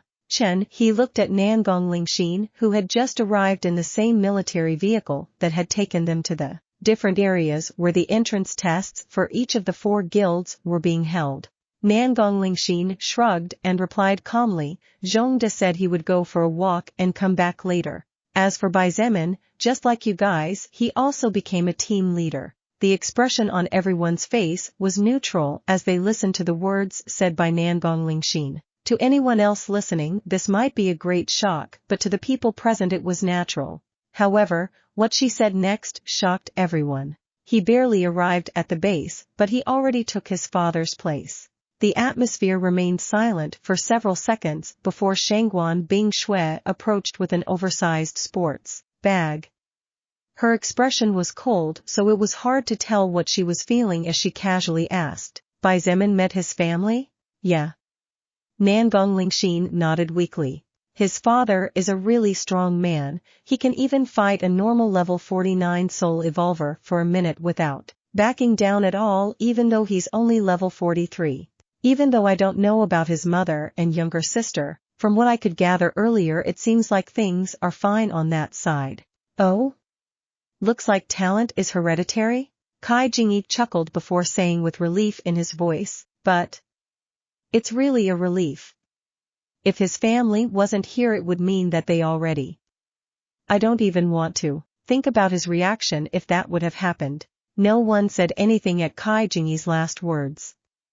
Honestly, none of them wanted to think about that possibility. As they walked into her family's villa, Wu Yijun's mood immediately turned a little sour and both Chen He and Shangguan Bing Shui knew the reason perfectly well. Yesterday, while the family of 3 was chatting and the 2 childhood friends were joining in as they were basically like part of the family, one of the maidservants of the villa came over to pour tea for everyone. However, that maid not only did not walk away after finishing her task but did not even stand in a corner, waiting for a command, she simply sat down on another couch and proceeded to drink tea with a faint polite smile on her face. In fact, although that maid was serving the tea, she was not actually wearing any uniform that would identify her as such. Therefore, Wu Yijun and Chen He's expressions spoke for themselves when they saw how the woman in front of them acted so familiar and so daring. Even the indifferent Shangguan Bing Shui could not help but raise an eyebrow weakly at that moment. In the past world before the advent of the soul record, a maid would never do that as it would cost her the job. In this world where there was nothing to prevent someone from claiming the life of another, if a maid disturbed the master of the house, she could lose her head without even realizing what she had done wrong. Therefore, the fact that this woman had dared to do such a thing, and no less than in the house of the most powerful family in this whole human establishment and probably in the whole district, was a big wonder to everyone. However, the surprise was greater when feeling the looks of disbelief that the others were giving her. That maid looked at Wu Yijun's father and while referring to him by his first name asked him if he was not going to introduce her. The shock that Wu Yijun received when her father with a clearly awkward expression explained to her that the beautiful maid was actually his wife was so huge that she did not know what to say and simply sat stunned, looking at her father with her eyes wide open for more than 2 full minutes. Not only Wu Yijun, Chen He and Shangguan Bing Shui were also in shock after hearing Wu Keqian himself saying those words. Yijun. Chen He hesitated as he looked at her before saying in a low voice, although it is indeed a surprise, in this new world things like having more than one lover is completely normal. Look, doesn't that happen in our faction too? Even Nangong Yi has 3 women in his house. Shangguan Bing Shui also tried to help ease the situation as she nodded, indeed. Besides, Yijun, the aunt didn't seem upset at all. No, Wu Yijun shook her head without hesitation and bit her lower lip before saying in a low voice, I know my mother, I know she is bitter about this fact. If she would agree then I would naturally have no complaints to say, but my father clearly knows better. Just because that woman is beautiful is he willing to make my mother unhappy? No, to begin with, isn't my mother beautiful too? Chen He and Shangguan Bing Shui exchanged glances and both noticed the impotence in each other's eyes. Not only did they not know what to do in this kind of situation, but it was also not right to poke their noses deep into another family's affairs. At the end of the day, no matter how close they were, both of them were not really members of Wu Yijun's family. As the group walked down the main corridor of the villa, Nangong Lingxin and Kai Jingyi naturally listened in silence without intervening in any way. The 2 women were quite indifferent in the aspect of multiple partners since in the transcendent faction not only could men have more than one woman as a partner if they had the ability to support them, but women could also have multiple men as partners if they had the ability. As Chen He had just said, the old rules were useless in this new world, so it was really useless to let the rules of the past still weigh on their hearts. This applied even more so for people such as them who would soon be becoming founding fathers of the new kingdom. Soon. Oh? I see you all are finally here. The voice of Sun Ling brought everyone to a halt, and as they looked into the spacious living room, they saw her sitting in solitary with a slight smile on her face. Would you mind joining me for tea? She held out her hand in invitation. My husband received an urgent call from the command center, so he probably won't be home until midnight. Wu Yijun didn't even hesitate and walked to sit next to her mother, being followed by Chen He and Shangguan Bing Shui. As for Kai Jingyi and Nangong Lingxin, the 2 looked at each other for a moment before casually sitting down as well. Sun Ling naturally noticed the hidden bitterness of her little princess. She couldn't help but smile lovingly and start stroking her hair silently for a few seconds before standing up to grab some cups from the luxurious piece of furniture located a short distance behind. Chen He subconsciously followed her silhouette and couldn't help but gulp as he watched her waist sway sensually from side to side. Sun Ling's seductive body was hugged like a second skin by a long black dress with gold decorations that had a wide cut on the right side so that with every step she took not only her long leg but also part of her thigh was revealed. Even Chen He couldn't help but wonder if Wu Yijun's father was a little crazy as hell. If it was him, bloody pervert. An extremely low murmur sounded next to him, and as he looked to his right he saw Nangong Lingxin smiling slyly at him. He blushed faintly, but his expression did not change. Still, he did not dare to look at Sun Ling again for fear of being discovered by the other people in the room. As Sun Ling returned with several tea sets, Shangguan Bing Shui looked at the table in front of her curiously, and noticing her stare, Wu Yijuan followed her eyes to see what she was looking at. Mother, was anyone else here? Wu Yijuan asked, puzzled, as she saw the untouched and still slightly warm cup of tea, which indicated that the other person had not left long before their arrival. Sun Ling did not immediately respond and instead began pouring tea for those present. After taking a seat and taking a sip of tea, she finally said in a joking tone, "An unexpected visitor, indeed. A powerful and brave man, but he doesn't know how to appreciate drinking a fragrant cup of tea like this. Remember that to conquer a lady's heart you not only have to be powerful and brave, you also have to know how to enjoy and appreciate small details." He was dumbfounded. In fact, everyone looked at Sun Ling without understanding at all what she was talking about. Only Wu Yijuan laughed and said quietly, "The pastime my mother loves most is creating different tastes of tea by mixing assorted leaves, and she's actually very good at it.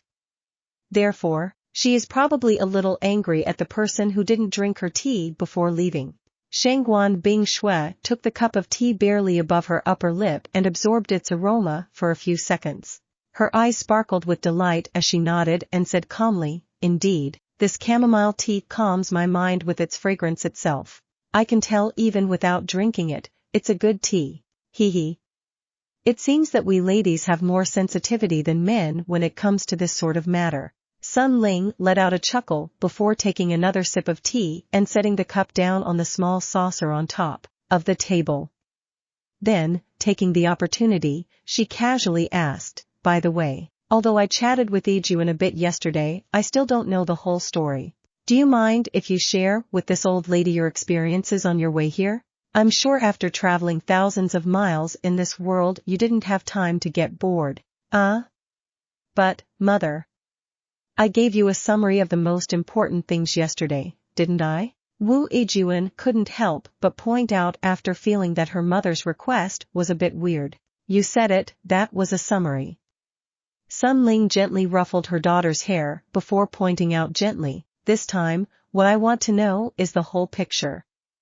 Or at least as detailed as possible. Can you join me? It's not like we have anything to do before everyone goes back to their rooms, is it? I really want to know more about the experiences my princess and her friends went through during this time."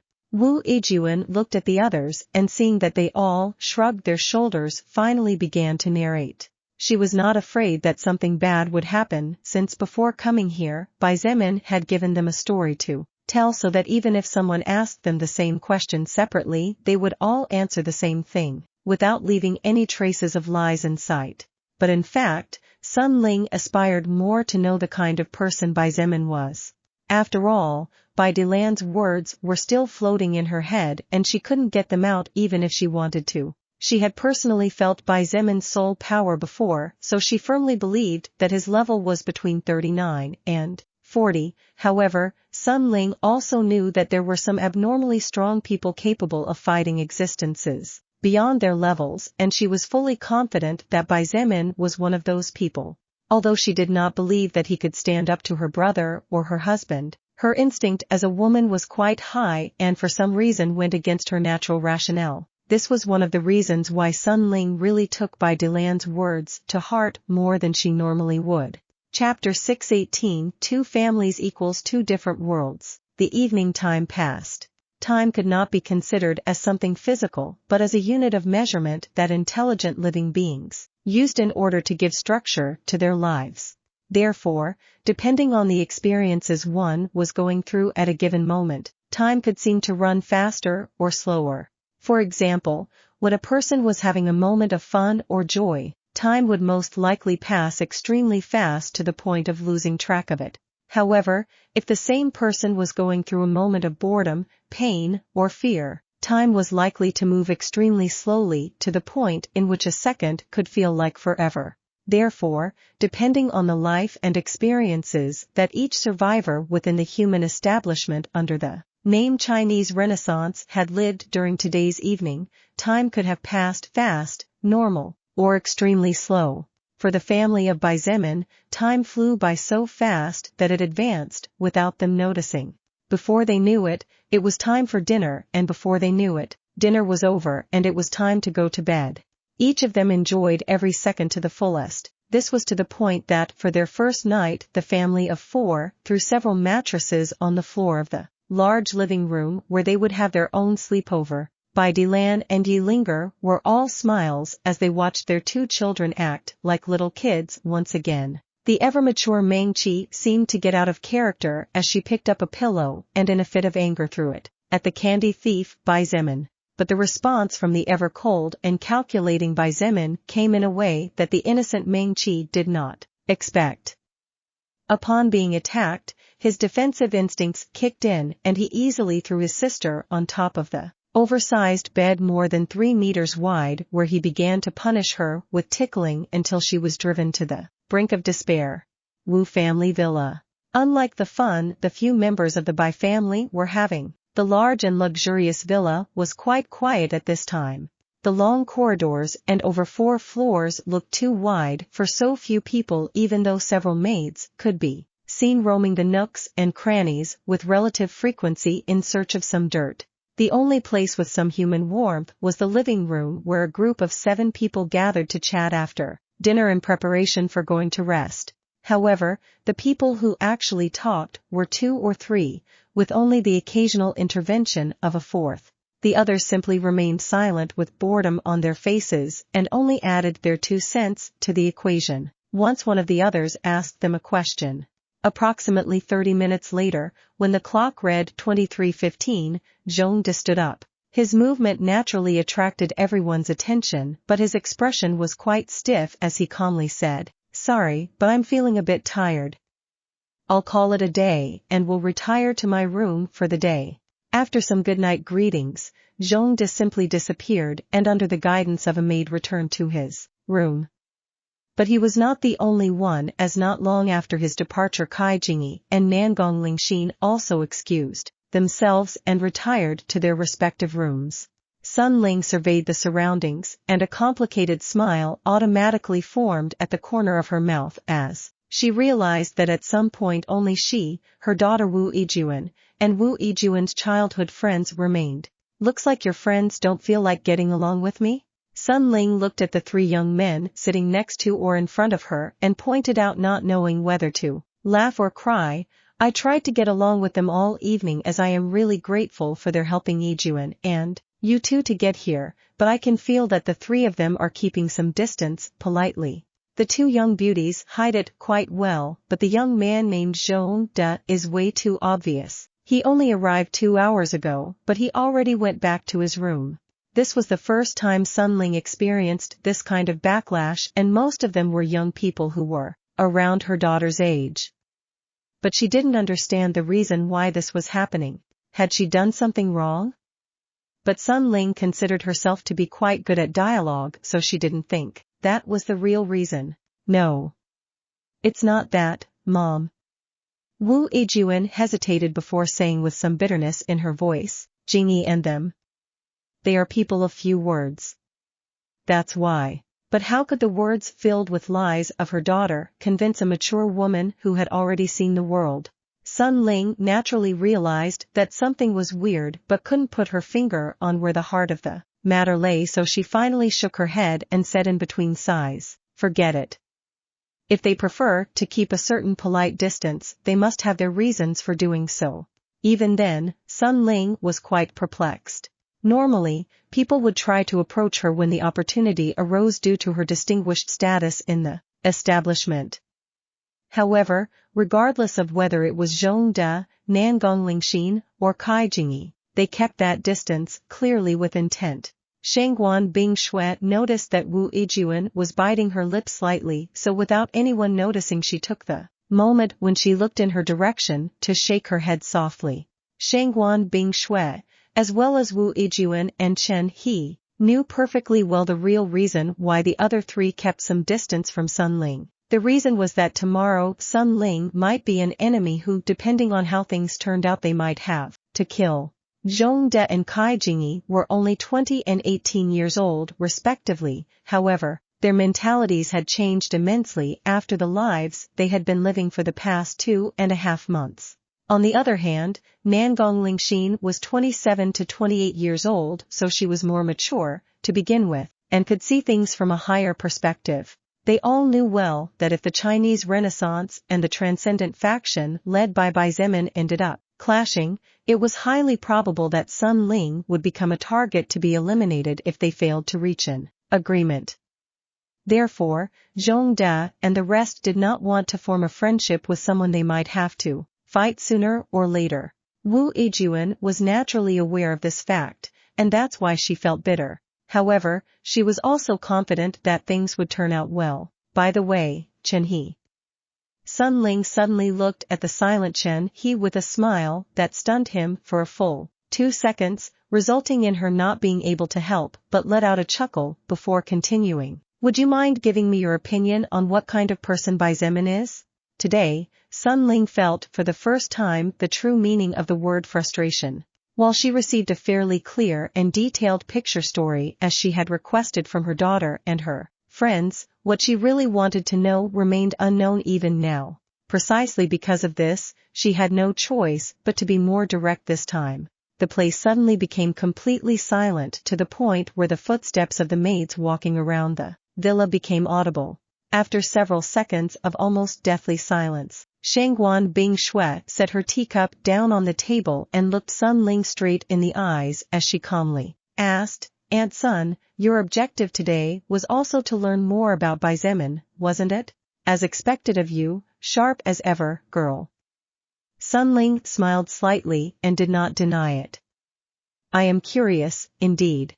3 hours ago, I received a report from the guild you applied to today, and I must say I did not expect such results." Seeing that Shangguan Bingshui stayed impassive, Sun Ling continued, "Especially you, Bingshui. You even defeated the second most powerful person in the entire Blue Dragon Guild. Xingjun is a powerful level 50 soul evolver on the verge of evolving to the second order but was defeated by you in less than 30 exchanges." Shangguan Bingshui looked at her silently for several seconds before saying indifferently, "And what does that has to do with Aunt's interest in Bai Zemin?" Shangguan Bingshui could turn anything Xingjun into an ice statue in an instant if she really wanted to, but that was not her goal here, and so she held back as much as possible. But little did she expect that one of the most powerful people in this base would be so weak that he didn't even managed to resist her weakest attacks for 2 minutes before he was defeated. Sun Ling was a bit speechless in the face of the indifference of the girl in front of her, but after all, she already knew her from when she was a little girl, so Sun Ling ignored it. "Well, of course, it has to do," she pointed out with a faint smile on her face.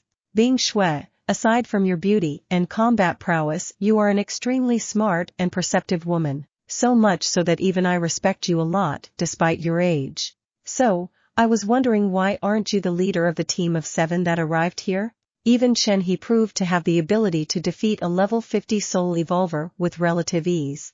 On the other hand, Bai Zemin could barely resist the attacks of his father for a minute even though Bai Dilan didn't even reach level 50 yet. Shangguan Bingshui did not respond immediately and instead picked up the teacup again. After 2 or 3 small sips, she looked at Sun Ling and replied in a calm voice, "Just like Bai Zemin said yesterday morning, a leader doesn't always have to be the strongest." She didn't wait for Sun Ling's reply and with unearthly elegance stood up, "If you'll excuse me, I'm also feeling a bit exhausted. It seems I consumed too much mana and it will take me a couple more hours to fully recover."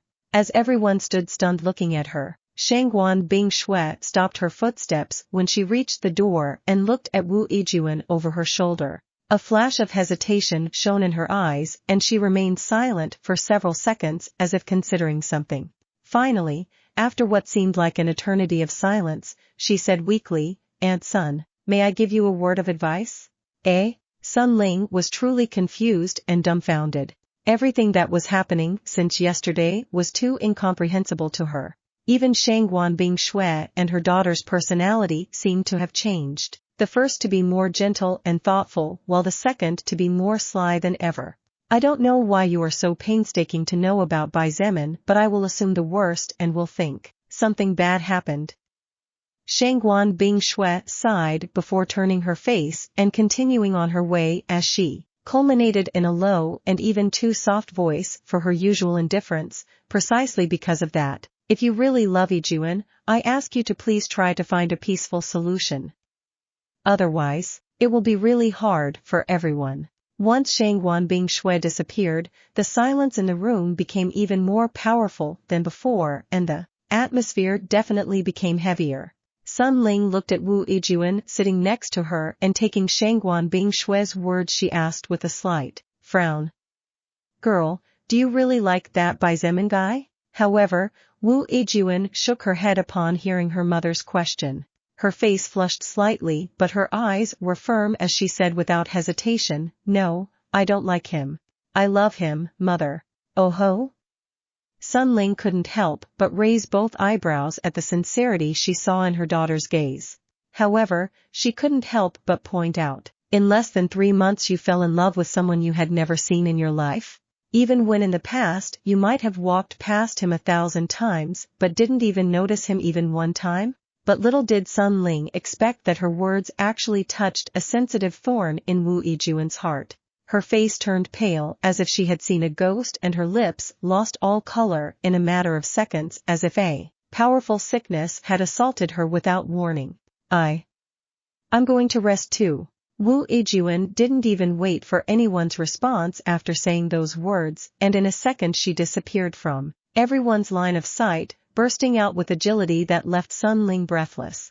But Sun Ling had no time to worry about that as her expression froze and her eyes widened in shock as she realized that she unknowingly seemed to have hurt her daughter. It was just that she still didn't understand what part of her question was wrong. At the end of the day, what Sun Ling had brought up was something completely normal and rational. Aunt Sun, what you just said has always been something about which Wu Yijun has been reprimanding herself all this time. The voice of Chen He attracted the attention of the stupefied Sun Ling, and when she looked at him she saw him look at her somewhat awkwardly as he continued in a low voice. Bai Zemin, he was not popular or well known in the past. But when the world changed, his leadership ability and decisiveness made him a leader whom many people came to appreciate at the time. Chen He explained while avoiding exposing things that should not be exposed. He became strong very fast and saved the lives of a lot of people. His popularity grew like crazy in a short time, and it was around that time when Yijun began to figure out her feelings for Bai Zemin. The problem is that by the time she brought up those feelings and exposed them, many people criticized her, and she herself even pondered many times what you just stated to her. How can I be such a stupid woman? Sun Ling practically jumped to her feet when she finally understood what she had just done. This was the first time her daughter had experienced such strong emotions, so her heart was surely a turmoil of chaos. Not only was it too obvious that her crush was a one-sided thing, but all the people were questioning her feelings, silently hurting her. Wu Yijun naturally expected to be supported by her mother, but in the end, she ended up being hurt. Even if this was not Sun Ling's intention at all, and Wu Yijun knew it perfectly well, what had been said could not be taken back. Now, the only thing Sun Ling could do was to apologize and explain that it was never her intention to hurt the heart of her little princess. Sun Ling suddenly turned into a cloud of smoke that literally disappeared from her position, leaving Chen He alone in the living room. However, Chen He's eyes widened in shock and his face turned white as he did not perceive any movement at all. He trusted his strength very much at this moment. Even a normal second-order existence would not be able to defeat him easily. However, Wu Yijun's mother had disappeared without him seeing how. Chapter 619 7 days later, Meng Qi wants to meet the Ice Princess. 7 days later. During the previous 7 days, not much happened in Bai Zemin's life. In fact, Most of his time was wisely spent with his family as he fervently refused to start any kind of mission that would take him away from them until he could at least recover some of the time that fate stole from them. However, 7 days after Bai Zemin was reunited with his family again, Meng Qi took him to a corner of the house and said with folded arms, "Big brother, I think it's time for you to get to work. Of course, the same applies to me." At that time, Bai Zemin was really puzzled as he did not understand what his little sister meant by her last sentence. But during the afternoon he finally understood when to his surprise Meng Qi appeared at the Black Turtle Guild building as a member of the 15th team led by himself, a team which did not even have 100 members yet, so it was actually considered an unofficial team by most. During the previous 7 days, apart from spending 80% of his time with his family, Bai Zemin spent the rest of the time getting to know the members of the Black Turtle Guild. After all, as the leader of one of the 15 teams that made up the entire Black Turtle Guild, Bai Zemin had the obligation to make his face known to the members of the base, and he also needed to get to know his subordinates and be known by them. At first, there were some people who had their doubts about Bai Zemin leading in place of Bai Dilan. However, Bai Zemin easily defeated all those who had complaints in fair fights, and thanks to those overwhelming victories, everyone was convinced that at least when it came to strength he seemed to be capable. Although the leadership aspect remained to be seen, with Bai Dilan as vice leader none of them was really too worried either, since Bai Zemin had not left his house at all during those 7 days as he had received permission from Wu Keqian to spend time with his loved ones and ignore everything related to work. He also had no idea what the situation at the base was like. This was because except for Nangong Lingxin and Zhongda who were part of his official team, Shangguan Bing Shui and the rest had 2 scouting missions with the different guilds that practically consumed all the time they had. Therefore, none of them had time to go around inside the base and study the situation there. Basically, Bai Zemin knew little about the structure and division of the base despite having been there for a total of 8 days. However, he had no regrets whatsoever as in his eyes, every second of that time was more well spent than ever. He, who had fought so hard to be able to reach his family, was abolishing all that longing that held him back and was pulling him down. The current him was confident that he would be able to manifest much more power on the battlefield under a much stronger motivation than before. The previous Bai Zemin was searching for his loved ones, the current Bai Zemin was protecting them. Because the earth had just recently increased in size, the Chinese Renaissance also needed to explore the areas to get a better understanding of the kind of situation they were in. It took them no more than 2 days to understand approximately how many times the earth had expanded. 3.5 times was the actual number. It was confirmed that during the expansion of the world every object under the ground was not damaged but consequently moved from its place next to that specific point. On the other hand, objects above ground did collapse because the separation movement between point X and point S caused tremors at levels that no normal human structure would be able to withstand. Another important event that occurred during the same time period was that the electric current had finally stopped working in its entirety. Mankind had been using the reserved energy for almost 3 months, and today, almost 3 months after the world entered its evolutional stage, the electric current of the past finally left their lives, probably never to return. So, you're telling me that the entire base is being sustained by coal? Bai Zemin asked his father in amazement during dinner on the 7th day. That is correct. Bai Dilan nodded as he put a piece of meat in his mouth. Our faction managed to capture 2 coal factories not long ago, and fortunately there were large quantities of coal waiting to be used. In addition to moving the coal, we also moved the machines needed to produce more, so at least the survivors will not die of cold. But how will the coal be distributed? I doubt it will be free, will it? Meng Qi asked curiously from the side. Princess, right now coal is an important resource even though it can be created in large quantities. Of course, it's not free. Bai Dilan shook his head and pointed out, well, although technically it's not like anyone has to pay to have it either. All workers regardless of status or employment that work 7 days will receive a bag of charcoal large enough to keep a family warm for 7 nights. If you work 6 days, then 6 days of coal. And so on. That's a really fabulous idea.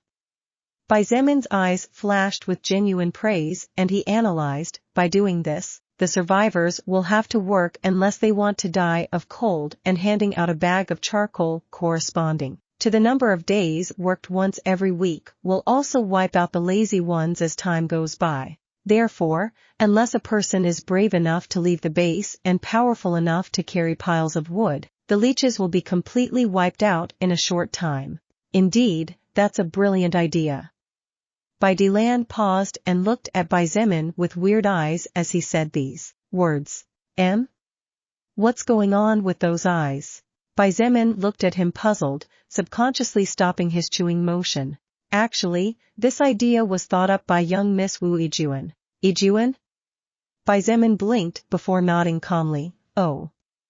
If it's her, then no wonder. In Xietan's eyes, Wu Xietain was far from an ordinary girl or spoiled little princess just because of her background. She was a woman who worked very hard and often spent hours staying up late to devise new ways to improve the lives of everyone or to prevent future problems for the human race. With her capacity, Xietain didn't doubt for a second that the person who came up with such an idea was Wu Xietain. He. Xietain laughed playfully and said with mischievous eyes, "Looks like our baby has become such a heartthrob. Even the princess of the Wu family couldn't possibly escape from his charms." Cough. Cough. What do you mean with that, Mom?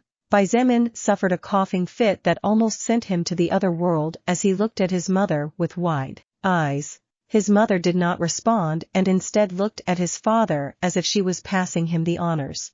Xietain continued to look at Xietain with weird eyes as he slowly said, "It turns out that several days ago I went to the Wu villa to settle some matters. At the time, Mayor Wu was not present, so I discussed the matter with his wife, Sun Ling. Honestly, I expected to be ignored, but little did I expect to be called the following day. Sun Ling herself told me that she would find a way to help me with this matter, and from her expression she seemed very serious about it."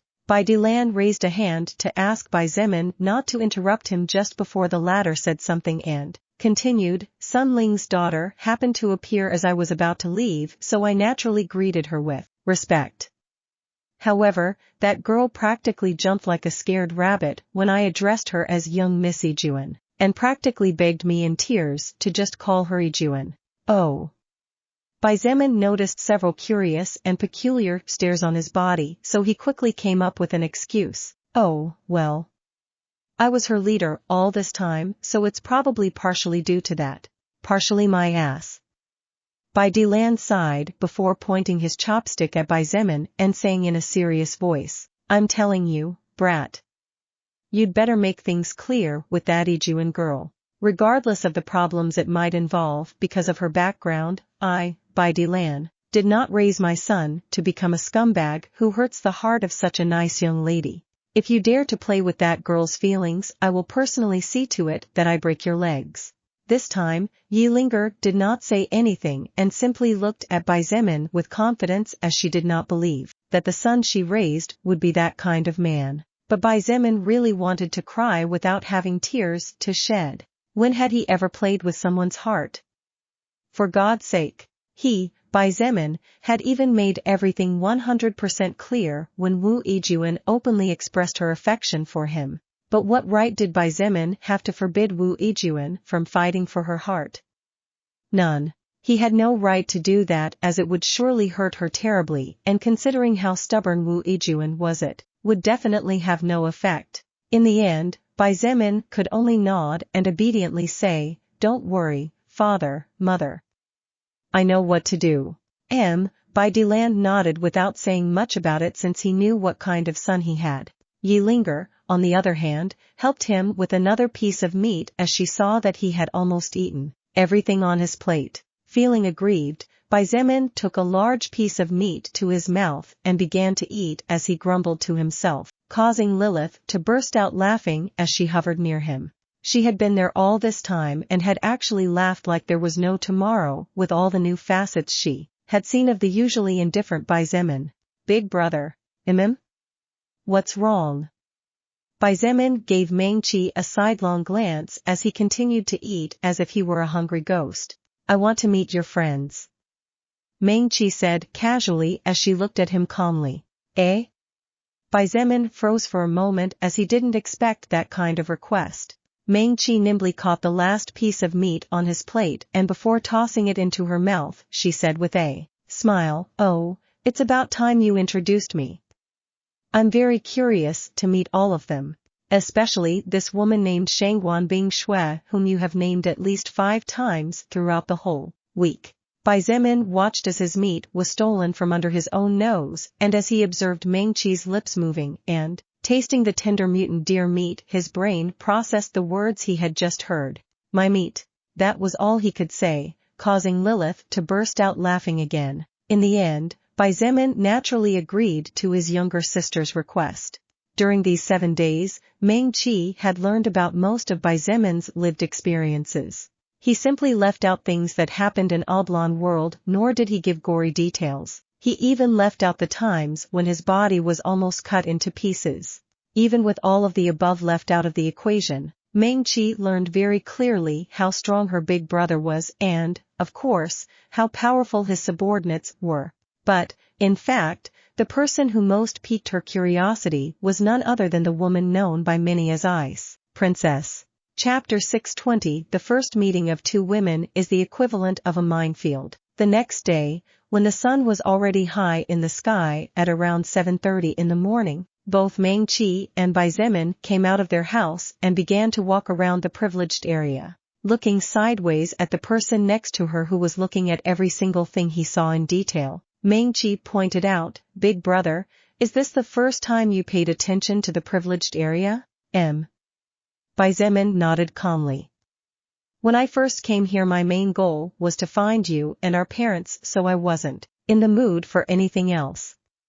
Once we finally got together, you already know the rest." "Yup. I know, without a doubt." Meng-Chi giggled softly and said in a playful tone, "You turned into a big sloth who refused to leave the house no matter what." Meng-Chi's smile was truly beautiful and as warm as the sun's rays that with its power drove away the cold that still lingered from the previous night. Although the privileged area was extremely small compared to the entire base, it was still quite large overall. Even so, the number of survivors who left their homes so early were generally those who had important jobs in the army or government, so most were still sleeping in their warm beds. However, there were a lucky few who got to see Meng-Chi's beautiful smile. They all seemed to know her as they greeted her with big smiles, from an elegantly dressed middle-aged couple to a maid who was cleaning the front windows of a luxurious house near the Bai family home. "You're quite popular, eh?" Xietain smiled slightly and said out of nowhere, "I wonder how these people would react if they knew that despite being so big you still wanted to share a room with your big brother. You're not allowed to talk about that." Meng-Chi immediately rushed over to cover his mouth with an apple-red face. "Ha ha ha." Xietain burst out laughing when he saw the usually calm Meng-Chi behaving like this. The two walked for more than 20 minutes and chatted happily about all sorts of things. A handsome man and a beautiful woman naturally attracted a lot of attention, yet no one came over to bother them at all. After all, unless one had supreme power one would not dare disturb someone who might be in a higher position. Wouldn't it be unfortunate to end up getting kicked or killed for provoking someone they shouldn't have provoked? So, the 2 siblings arrived at their first destination. All somnolence had completely disappeared from them and their faces still had smiles on them as proof of how pleasant the walk was. "Honestly, I didn't think I would ever come back to this place." Meng-Chi sighed as she looked at the large villa in front of her eyes. "Oh, that reminds me." Xietain suddenly realized something and said in confusion as he looked at her, "Meng-Chi, what did you use the favor Uncle Wu owed you on? Such an important favor shouldn't be used on something insignificant after all." It seemed strange to Xietain that Meng-Chi had used such a big favor as soon as she earned it. After all, their father's power was big enough to accomplish practically anything and his position high enough to ignore many things. About that. Meng Qi hesitated before she shook her head and said somewhat embarrassed, "Big brother, don't ask. It's no big deal." Bai Zemin stared at her for a couple of seconds before turning his gaze away. Meng Qi was quite stubborn and it was hard to change her mind about anything, quite similar to Bai Zemin in this aspect. Therefore, he did not press the matter any further even though he was now beginning to suspect. On the other hand, the reason why Meng Qi did not say anything to him was because she did not want to cause problems for Bai Zemin. He had been holding back all this time just for the sake of the girl named Wu Yijun, which meant that she was a valuable friend to him. However, Meng Qi knew that if she told him what her problem was, the hassle would be no small matter, even less so now that she knew what her domineering and proud big brother was capable of. After ringing the doorbell, a maid opened the door to the villa and after introducing themselves, the pretty woman stepped back to announce the duo's arrival. According to what Bai Zemin had learned earlier, everyone in the privileged area had power generators that used solar panels. These generators could generate enough power to keep the lights and refrigerators on for at least 19 hours a day, or just refrigerators indefinitely. Since the night only lasted around 10 to 11 hours at the moment, the lights were only on for 12 to 13 hours at most, so it was still far from the limit. As for the rest of the base, the survivors used things like candles, mutant luminescent seeds, kerosene lamps, and so on. A few moments after the maid from before disappeared inside the house, the door opened once again and a beautiful woman appeared before Bai Zemin and Meng Qi's eyes. "This is a really unexpected surprise." Sun Ling put a hand on her slender waist and looked at Bai Zemin steadily as she said with a faint smile on her face, "Young man, you have been missing for so many days. Do you know how my daughter has been feeling during this week without being able to see you, Mom?" An extremely embarrassed and anxious voice sounded from the upstairs window and looking up Bai Zemin met the flushed face of Wu Yijun who was currently looking at Meng Qi with curiosity in her big black eyes. "Good morning, Yijun." Bai Zemin waved his hand upward and joked, "I see you still like to wear bunny pajamas." I'll be down in a minute." Wu Yijun blushed even more fiercely and after stomping on the floor she ran off, hiding in what was probably her room. Sun Ling smiled in relief to see that her little princess seemed to be back to normal. She had managed to apologize with her daughter and explain to her that what she said back then was not ill-intentioned, something Wu Yijun of course already knew. It was also after realizing that her daughter's feelings were pure and strong that Sun Ling visited her older brother to ask him to keep Sun Jie in line or else she would have to take action herself. Sun Yun really loved Sun Ling very much and although he spoiled Sun Jie a lot, he was not a man to spoil his son, to the point of causing a family rupture. Therefore, seeing that Sun Ling was extremely serious about the matter, Sun Yun forbade Sun Jie to go near the street where Meng Qi's family resided. "Aunt Sun, I see that you are as radiant as ever." Bai Zemin greeted with a happy smile. "Hee. I wonder where that indifferent young man I met a week ago left off?" Sun Ling chuckled before inviting them in and saying, "I guess meeting your family relieved a great burden for you. In fact, one of my goals in coming here was to thank you and Uncle Wu." Bai Zemin said in a serious voice and putting jokes aside, "There is no need to thank anything. At the end of the day, it was you who found them." Bai Zemin and Sun Ling exchanged a few more words as they walked to the living room. After Sun Ling poured several cups of tea, she looked at Meng Qi with a charming smile and said in a tender voice, "Meng Qi, it's been a couple of weeks since I last saw you. I really want to thank you for your help back then." "No," Meng Qi shook her head and without being nervous at all, despite being in front of one of the most powerful people in the entire Chinese Renaissance replied, "When I activated the unbreakable field, I didn't do it for free. Besides, you and Mayor Wu already paid me for my work back then." Sun Ling looked at Meng Qi silently for a few seconds and also looked at Bai Zemin as if she was studying something. After seeing that Bai Zemin didn't react too much to the conversation they were having, Sun Ling judged that he probably didn't know the favor Meng Qi asked them and presumably was also unaware that Bai Dilan had been there to ask and warn regarding Sun Jie's behavior. Even so, let me thank you. Sun Ling smiled with her heart relieved and pointed to the tea in front of them as, she said confidently, this tea is made from mutant herbs that I personally collected from the forest 30 kilometers to the west.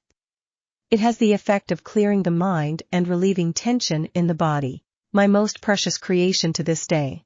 Since Bai Zemin knew nothing, then all the better. Sun Ling honestly did not fear the young man in front of her, however, it was true that a soul evolver capable of fighting another soul evolver 10 levels above was no small thing. Besides, there was also the fact that her daughter Wu Yijun was in love with him, and of course it could not be left behind that there were 5 other powerful soul evolvers who were friends with him. At the end of the day, Shangguan Bing Shui and Shen he might have been acquaintances or friends of the Wu and Sun family for many years due to the connection they both had with Wu Yijun. But Sun Ling knew very well that after fighting alongside Bai Zemin throughout this time, the two of them had surely developed a certain friendship with him. Not only was there no need to stir up the hornet's nest over something so small, but Sun Ling really hoped that she could get along with the entire Bai family. After all, if someday her daughter Wu Yijun and Bai Zemin were to become engaged, it was best to avoid unnecessary awkwardness. Oh? Bai Zemin had no idea of Sun Ling's or Meng Qi's thoughts, but hearing the effect the tea in front of him had, he couldn't help but feel a little curious. He lifted the cup without much hope and without delicacy drank the contents in one gulp. Seeing Bai Zemin's careless and classless movement, Sun Ling couldn't help but laugh out loud. Big brother, you. Meng Qi was also a bit speechless at what she had just seen. Bai Zemin ignored the two women and closed his eyes, tasting the remaining flavor inside his mouth as he calmly said, valerian, chamomile, kava. And a mutant plant I don't know, eh? Sun Ling suddenly stopped laughing and said dumbfounded, you can feel all the flavors even though I added several drops of Dawn Dew? Meng Qi was the one who answered instead of Bai Zemin, Aunt Sun, even though my brother is a bit crude, this is because he is a straightforward person, but he is actually quite careful in his heart. In high school, he was even praised by a master who visited the facility to give a talk on the benefits of natural herbs on the human body. Before Sun Ling could say anything, a series of anxious footsteps sounded from the hallway, and when everyone looked toward the entrance of the room, they saw Wu Yijun wearing her magic robe. The girl had her eyes fixed on Bai Zemin as soon as she saw him, and for a long time, she said nothing, as if she wanted to engrave his face in her now blurred memory after not seeing him for so many days. Meng Qi took the opportunity to take a good look at the woman in front of her. Her dark eyes carefully scanned every detail as if she was confirming something, but it wasn't long before Meng Qi realized that regardless of whether it was face, body, aura, or any other visible detail, Wu Yijun was without a doubt the most perfect woman she had ever seen in her life. Hello, you should be Wu Yijun, right? Meng Qi bravely stood up and approached with a smile. I am Wu Yijun. Wu Yijun finally looked at her, and then her eyes roamed over Bai Zemin for a second before she looked back at Meng Qi as if she was asking who this young beauty was. My name is Meng Qi, it's a pleasure to finally meet you. Meng Qi smiled sweetly and extended a hand forward. My big brother has told me a lot about you. Big brother? Wu Yijun almost jumped when she heard these words and subconsciously looked at her mother with eyes sparkling with fury. Oh. I may have forgotten to mention something like that. Sun Ling looked away as she casually whistled. The corner of Wu Yijun's mouth twitched a couple of times at the sight of her mother acting like a naive child. Previously Wu Yijun had asked Sun Ling to show her a photo of Bai Zemin's family so that when she saw them in the near future she would know how to act and behave to make the perfect first impression. But the problem was that she knew nothing about Meng Qi except the name she had heard from Bai Zemin in the past. Fortunately, Wu Yijun was not a normal woman. She had experienced all kinds of things in her life and had met all kinds of people, therefore, She quickly reacted and gracefully took Meng Qi's hand before gently shaking it. "The pleasure is all mine." Wu Yijun smiled friendly and said in a soft voice, "Bai Zemin often mentioned you on our way from the university to here. I always wanted to meet you, and now that the opportunity finally presented itself, I must say that your appearance is even higher than how he described you." The two women exchanged several polite words and were clearly acting restrained towards each other. They seemed to be testing the ground as if they wanted to make sure they did not step on some landmine or something similar. This was the impression Bai Zemin got from both of them. But in fact, Bai Zemin knew that Meng Qi would not easily let Wu Yijun go now that she knew that Wu Yijun had feelings for him. After all, she would surely not be happy to have a loved one she had grown up with taken away from her just like that. Regardless of how mature she might be, Meng Qi was only 17 years old after all. Bai Zemin let the two young women meet in silence as he judged that all would be okay for the next few minutes. He looked at Sun Ling and took the opportunity to ask her something that had him intrigued. "Aunt Sun, may I ask what happened to the people I asked you to find?" "Oh," Sun Ling seemed to remember something as she quickly stood up and walked over to one of the cabinets from where she pulled out a notebook that Bai Zemin immediately recognized. "I marked with green those we managed to find," said the mother of Wu Yijun as she slid the notebook on the table and handed it to Bai Zemin. "The rest of the people are not survivors of our settlement. And being frank with you, they probably aren't alive, considering that currently 90% of Changping district is ruled by our Renaissance China." Bai Zemin nodded silently and with a serious expression on his face began to skim through the contents of the notebook very carefully. About 5 minutes later, he closed the notebook and sighed as he let his body relax against the backrest. 2,352 were the names that were written in this notebook. Each of the names written there represented a person cherished by someone with some status inside the Transcendent faction. However, out of the 2,342, only 53 of them were alive within the walls of the Chinese Renaissance faction. The eyes of Bai Zemin flashed with an extremely complicated light. While he had expected this to happen, facing reality was really different after all. How was he supposed to give out this bad news later? There was no way it would be with a smile on the face. The only thing that gave him some relief was the fact that among the survivors Sun Ling and Wu Keqian managed to find was Zhongda's mother. Considering that it had probably been a few days since the results came out, Bai Zemin estimated that Zhongda had already managed to reunite with his mother by now.